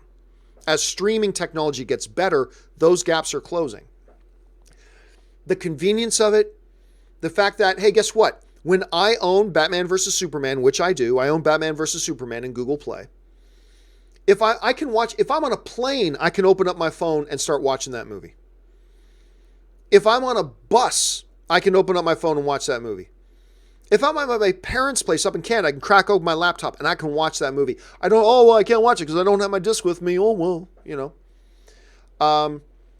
when Ann and I are sitting around at home, it's like, oh, want to watch a movie? Just go through my movie list on Google Play. Oh, hit it, play, done. There we go. Even Robert mentioned the other day, he goes, you know what? I'm a Blu-ray guy, but when I feel like watching Infinity War again, I don't get up and go slap in the Blu-ray. I just click on Netflix and just watch it. So there are some benefits, though. There are. But the benefits of digital streaming far outweigh the benefits of Blu-ray physical media, and that's proved out by the fact that everybody recognized those benefits and they stopped buying Blu-ray discs. 14% year over year is a free fall. Free fall. That means nearly a 1/3 drop in just 2 years. And it's only continuing. And as Robert kind of pointed out, it's only going to gain momentum. So it is unfortunate, but the big advantage to me, see, somebody asked on the show the other day, what should I do with my Blu-ray collection? And I would say this, as Blu-rays start to become unavailable, your collection becomes more valuable. And I believe if you hold on to your discs for a while, especially if you've got a big collection, I think you can make some pretty good money selling your discs. Now, you may never want to sell your discs, and that's fine. But there are going to be a lot of people out there that are going to hold on to Blu-ray for as long as they can. And guess what? When they're looking for a copy of, I don't know, Baby Driver, and they're having a hard time finding it, guess what? You'll probably be able to sell that for like 40 or 50 bucks, maybe even more as it becomes more and more rare. So that's one of the big things. So the resale value is absolutely, you're 100% right about that. Is one of the big advantages for Blu-ray is that there's a resale value to it. Phoenix DTS writes, Amon Hen is my favorite battle from Lord of the Rings. I feel it's superior. It's super underrated. Boromir. Boromir. I'm not quite sure which the Amon Hen battle is. Is that the one where Boromir dies defending the hobbits? If so, that's a great thing. The redemption of Boromir is one of the greatest single story threads, I believe, in literary history. I know going into Lord of the Rings, the first one, there were two things I was looking forward to the most, as somebody who's read these books my whole life. Number one, just seeing the Shire. That's it. Just seeing the Shire. Blah. But number two was Boromir and the redemption of Boromir. And if that's the scene we're talking about, man, I'm right there with you. It is one of the greatest, and not only one of the greatest story threads and greatest moments, I believe, in literary history, I believe one of the greatest movie moments in history. When he regains control of himself and then dies protecting these hobbits. The redemption of Boromir is one of the great moments ever in movies, and I love it, and I'm so glad you brought it up. All right. Mike T54 writes, who sends in a really significant super chat. Thank you so much, Mike. I really appreciate that, guys. I appreciate all of you sending in super chats. You're supporting the channel and giving us great things to talk about, so thank you to all of you. But Mike, thank you for sending that in. I'm a huge Star Wars fan. I grew up with and loved the prequels. Menace was the first film I remember seeing. My question is, as a Star Wars fan yourself, granted you like the original trilogy way more, would a movie about Boba Fett or Jango Fett early days intrigue you more? No, honestly, neither. Particularly with Star Wars, I am so over prequel. You did the prequel thing. Move forward. Now, then again, there's some, possible exceptions to that. Look, technically speaking, Rogue One is a prequel. It's not like 20 years ago prequel, but it's a prequel, right? And I love Rogue One, but it is a prequel. And that's great. I'm glad that worked out. But it told an interesting story from a pocket of time that we never knew anything about, Where it differs from other prequels like Solo, which I also thought Solo was quite good, but where Rogue One is different from movies like Solo or the traditional prequels is that it was with all characters that we didn't know, and we knew nothing about how did this come about. Yes, Vader pops up, and yes, Grand Moff Tarkin, but they're secondary characters that really aren't all that important to the story. It was about all these characters we had never heard of before, at a period of time we've always wondered about before, and the story was about them. Solo, we know Han Solo. That's why I said they never even should have made the movie. I like the movie, but they never should have made it. Nobody asked for a Harrison Ford-less Han Solo movie. Nobody wanted a Han Solo movie without Harrison Ford, especially since we just saw Harrison Ford on the big screen as Han Solo in The Force Awakens. The prequels, again, Obi-Wan, Anakin. Okay, we already know where that Anakin becomes Vader, and all that kind of stuff. So, look, if they made a movie about either Jango or Boba and stuff like that, would I go see it? Of course I would. It's Star Wars. Of course I'm going to be there to see it. Do I think it's a good idea? No, I don't. If they did it, I would go see it, but right up to the day that I went to go see it, I would just be wishing they had made a movie about the story moving forward. Tell us, expand. This has always been my thing about Star Wars. It's been, why do we constantly shrink the Star Wars universe instead of expanding it? Now, some people try to debate me about that shrinking the Star Wars universe, but here's what it is. You want to know how you know if the town you're living in is a small town? When you walk out the door, how often do you bump into people you already know? That's a dead giveaway about how big your town is. Because if you walk out the door and you don't bump into people you already know, Let's say you're going for a walk, you go to the mall, you walk around, and not once did you bump into somebody you already know. Then you probably live in a pretty big town.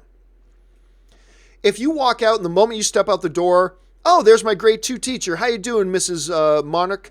And then you walk down the street and you bump into a guy you used to live next door to a few years ago. And then you get into the mall and you're constantly running into friends from your old school and blah, blah, blah. If that happens, chances are you don't live in a very big town.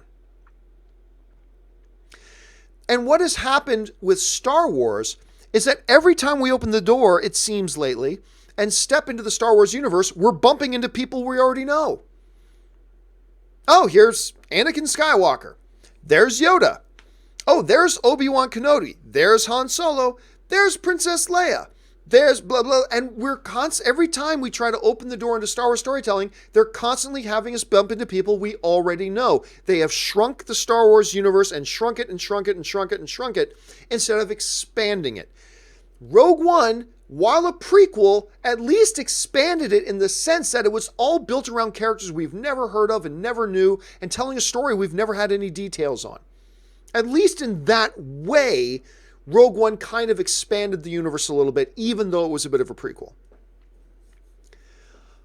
I'm down for seeing an Obi-Wan movie, but even though I'm down for it, and maybe even be looking forward to it, I would rather them tell stories with new characters, new places, new adventures. The Star Wars universe that George Lucas created is so big and vast, it has no limit, and yet we continually insist on staying limited and staying in this one little neighborhood with people we already know, and we bump into them every time we open the door.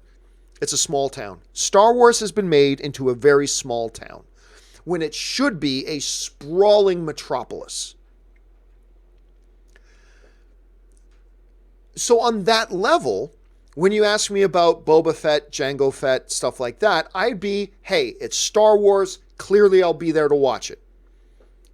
And maybe even I'll quite enjoy it like I did Solo. But the entire time, right up to the moment that I'm driving to the theater to watch it, I'm going to be thinking to myself, I wish they had done something different, though. Tell a story in another part of the galaxy. Tell a story about how maybe even during the reign of the Empire, how it affected an Outer Rim system with totally different stories of different people that we've never met and had nothing to do with the Skywalker saga and unconnected to that whatsoever, other than the fact that they lived in the same universe under the domain of the Empire. Or move it forward, somebody under the domain of the First Order. Or move it past that, about a rough world that the Republic is having trouble bringing law and order to. Or whatever. There's just that Star Wars should be a thriving, sprawling, diverse metropolis instead of Hucksville, population 100, which is what they've continuously made Star Wars into. And I believe they cut themselves short. So generally speaking, Mike, just to sum it all up, point one, I would totally go see a Jango or Boba movie. I would. But number two, I would be wishing the whole time they did something different because they need to start expanding this universe instead of continuously contracting it. That's so. Now, there are a lot of Star Wars fans who disagree with me on that, and that's totally cool. But it is kind of how I've felt about this whole thing for a long time, and I continue to feel about it. It's time to start an era of expansion in the Star Wars universe, not contraction. Expansion. Let's like hopefully the Game of Thrones guys, and hopefully the series that Rian Johnson's working on. Hopefully this is all going to be stuff that expands. Jon Favreau's doing The Mandalorian. It expands a character we've never met, blah, blah, blah. Hopefully that just continues to expand it. So fingers crossed. Let's see where we go. All right. Thanks a lot for that, Mike. T54. I really appreciate that, man. All right. Where'd we go? Tim Horton. Tim Horton's better than Starbucks. You damn right it is, by the way, Tim Horton. Tim Horton better than Starbucks. Do you think MCU made a mistake announcing their films in advance? Took away from emotional impact in Infinity War and Endgame because I'll just know everything will be all right. Will it though? I mean, look, Robert Meyer Burnett brought up a very, very good point. You know, he mentioned, hey man, I know all these characters that get dusted come back, but it never took away from me the emotional impact of that moment in Infinity War when they got dusted. Now, it did for me, But it wasn't even because I knew the emotional impact of the dusting or the decimation in Infinity War was limited on me, not because I knew Spider-Man Far From Home was coming, but because I already knew Marvel does nothing but fake deaths.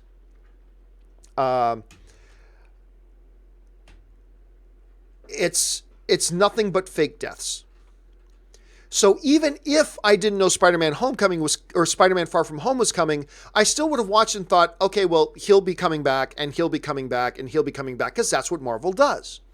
It's all fake deaths. So the impact of that was mitigated on me, yes. But to a lot of the audience, even the audience who knew Spider-Man, like a Robert Meyer Burnett, even those who knew that he was coming, that Spider-Man was coming, Spider-Man Far From Home was coming, it didn't impact him in his experience. And I think that's true for a lot of people. Look, it's like saying in Titanic, which is a great movie. I know it became really cool to hate on Titanic. Titanic's a great movie. It is a great movie. Titanic, I know the whole time the boat sinks. Spoiler alert, the boat sinks in Titanic. It goes down. And I knew that. And I know that going in. But it didn't take away from the enjoyment of the movie for me. I still love that movie. Right? Even though it's about the story, not the resolution. You know what happens at the end of Bonnie and Clyde. You know what happens at the end of Lincoln. Guess what? Lincoln gets shot and dies. You know that going in. It's not about what's the resolution of the story or even knowing the resolution. It's about the story itself. To use a cliche, it's not the destination, it's the journey that takes us there. To me, that's where the value of the movie is. The value of the individual movie lies in the journey of the story rather than what's the resolution of the story. And that's why I can watch a movie like Alita Battle Angel, and I thought the ending was lame, but whatever, the journey to get to that ending was pretty damn satisfying. It was pretty damn good. And so, there was no way, knowing their plans, and look, Infinity War made over $2 billion at the box office. It's hard to say that they made a mistake. Endgame, if it doesn't break $2 billion, is going to get really damn close to $2 billion. Can you say they made a mistake? Audiences left Infinity War extremely happy with the experience they had. Is that a mistake? So, I'm going to say Tim Horton said, no, I don't think it was a mistake. Does it have some implications? Yes. Are there some audience members like me where the emotional impact is a little bit undermined because I know it's coming? Sure. But overall, it still works really well, clearly. So I'm going to say overall, no, it probably wasn't a mistake. Let's see. Moving on here. Edgar Navarro writes, it's okay, John, if they revoke your California citizenship. Texas will take you in and you can experience the glorious Whataburger. Good on you for rejecting the awful In-N-Out. Well, thank you so much for that. I got to say, man, I have visited Texas a number of times. I spent most of my time in Texas has been in Austin, Texas. But I also spent a little time in Texas because I had to drive through Texas when I first moved to LA, and I spent a day in Texas. I really enjoyed Texas. Oh my God, you guys got some Q. You guys got some awesome barbecue in Texas, man. The only place I've ever enjoyed barbecue better was in Nashville.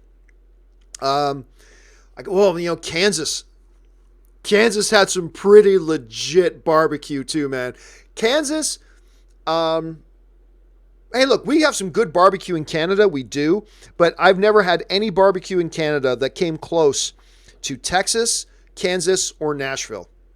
I've never had Memphis barbecue. I've been told Memphis barbecue is really legit too. But yeah, man, you guys got some legit barbecue. I've never heard of Whataburger. But if it's anything like the way you guys grill meat in Texas, I'm sure it's probably something really damn good and something I got to look forward to. Okay, let's keep rolling here. Imagine Brave Little Toaster remake with Campea as overly loving owner. Children would run from theaters screaming in horror. Hashtag this voids your warrant. Oh, I know what you're talking about. Okay. So, I was confused there for a second.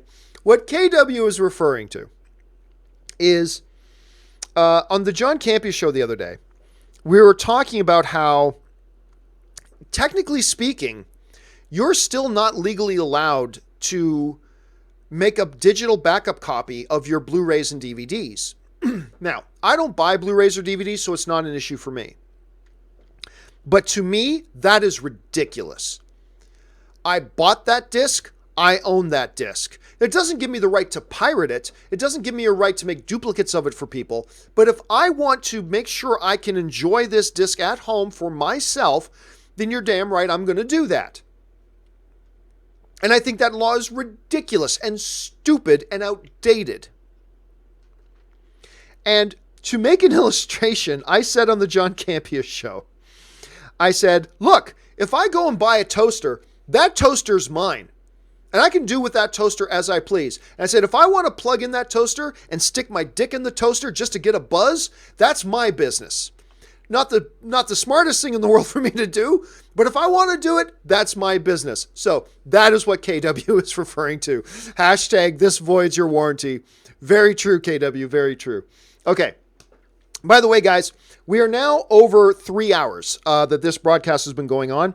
My voice, I think you're starting to tell, is getting ready to go. So I'm going to ask that for anybody now in here, please do not submit any more super chats. If you've not already submitted a super chat, please do not send in any further super chats. So let me see if I can get this on screen here, just to be safe. Hold on a second.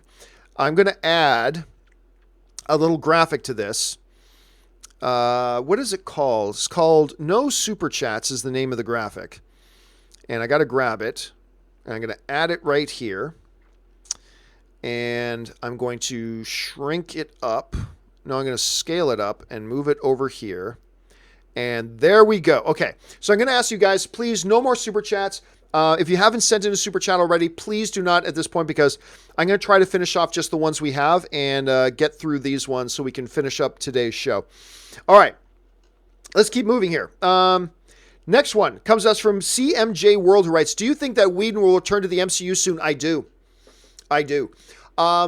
There has been some rebuilding of bridges between Joss Whedon and Marvel. There was a little bit of some sourness, I believe, when they parted ways after Ultron. Whedon was burned out. I think there was some hurt feelings between the parties, whatever.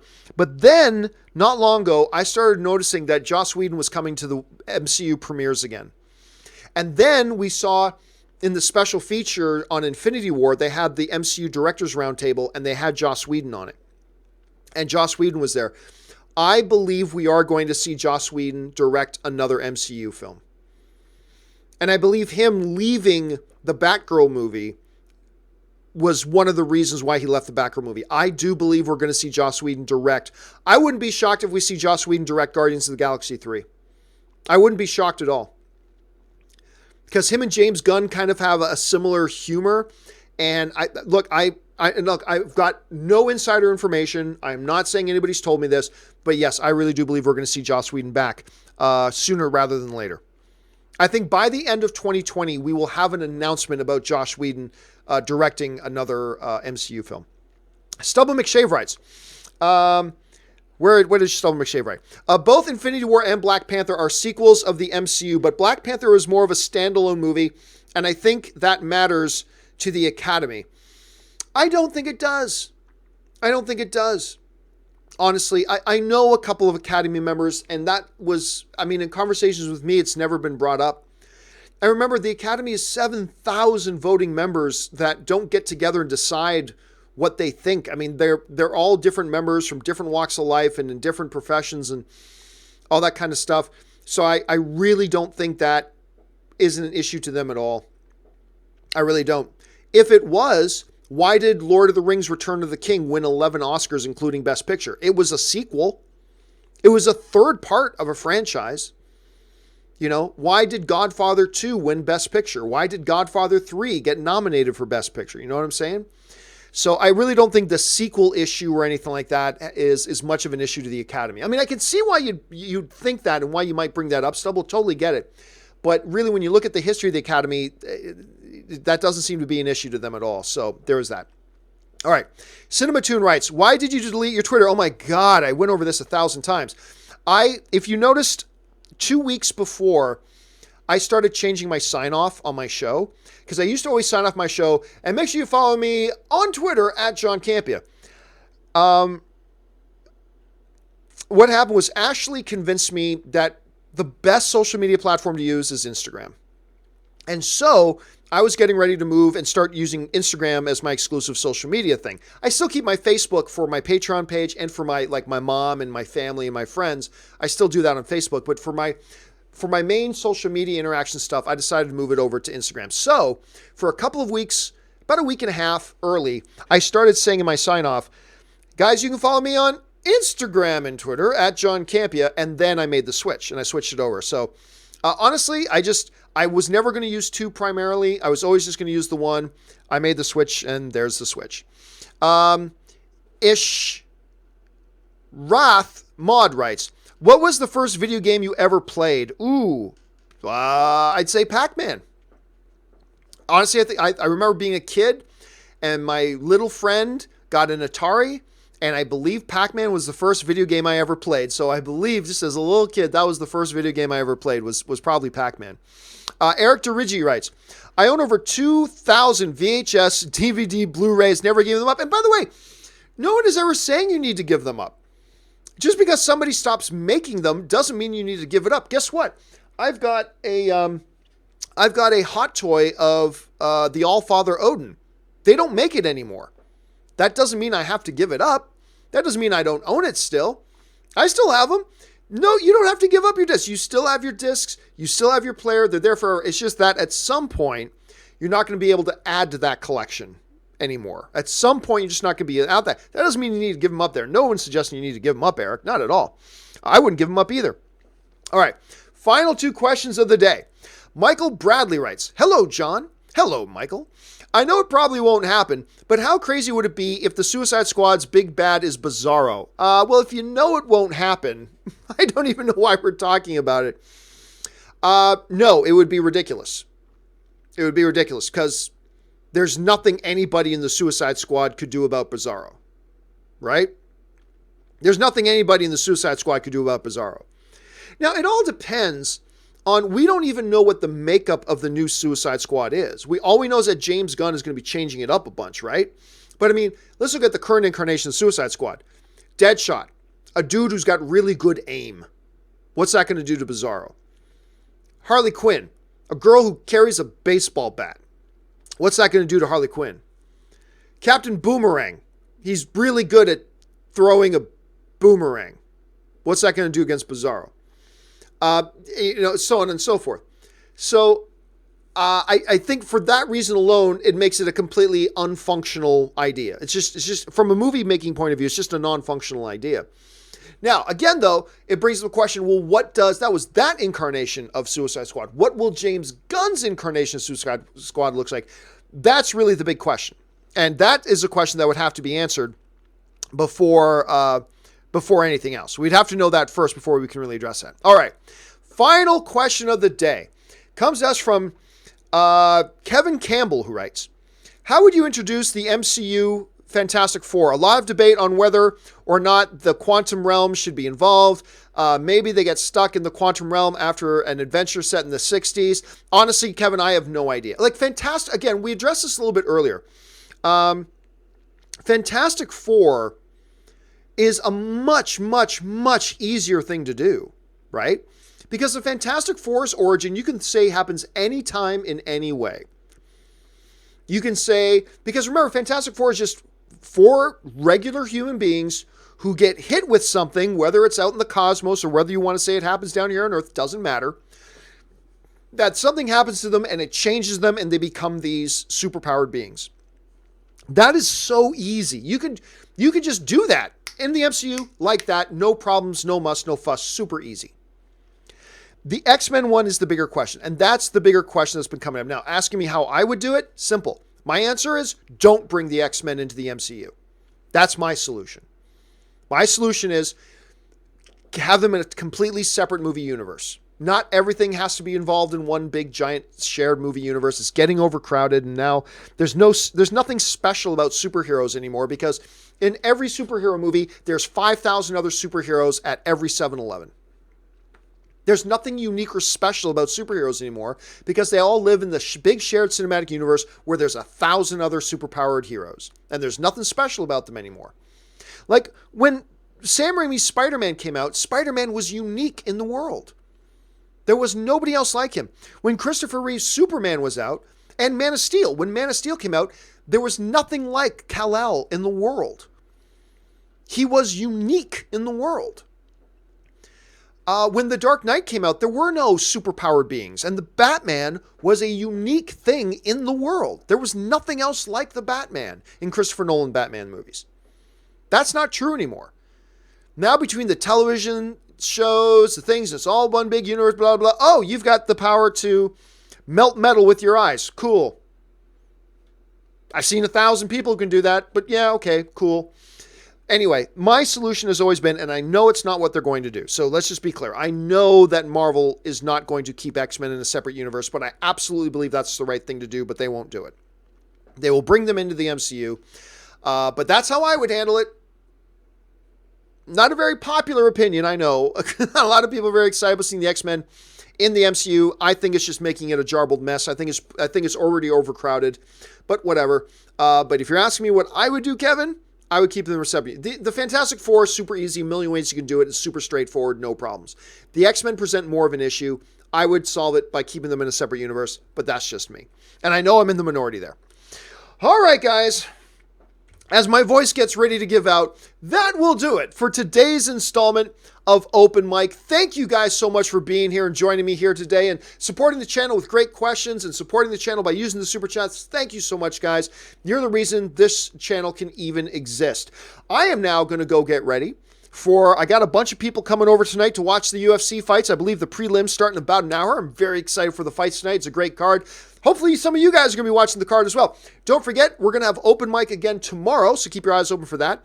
I also got a companion video coming this weekend from Friday's show, so keep your eyes open for that. And then, of course, the John Campea Show returns on Monday morning with me and Robert Meyer Burnett. Make sure you tune in for that. So, guys, thank you so much. Also, don't forget, one more little plug here. As I bring it up one more time, I should have had a full screen graphic ready for this, but I do not, and that's fine. But don't forget, guys, oops, I got to bring this up here. Give me a second. Don't forget, guys, I have decided to finally launch the John Campea website, and I've got blog posts, all the upcoming or the new episodes, all new episodes of the John Campea Show, my reviews, all that's coming. I'm just getting it together now, but it's already up and running. And by the way, you know how it used to be that if you wanted a question on the John Campea Show, what you would do is you would email in a question to john@thejohncampeashow.com. Well, guess what? That's not how you do it anymore. Starting Monday, how you do it is you go to the John Campea Show, the johncampeashow.com website, and you go to the contact page, and there's a form there now you fill out. It's going to help me so much to keep all the questions that come in organized. So there's a form on the johncampeashow.com. There's a link called Contact, and you click on that, and that's where you submit your questions to be on the John Campea Show. I'll talk more about that on Monday's show as well. Anyway, guys, thank you so much for being here. It's awesome having my voice is gone. It's awesome having a community to get together with on the weekends to talk about movies. Thanks so much. My name is John Campea, and until the next time, bye-bye.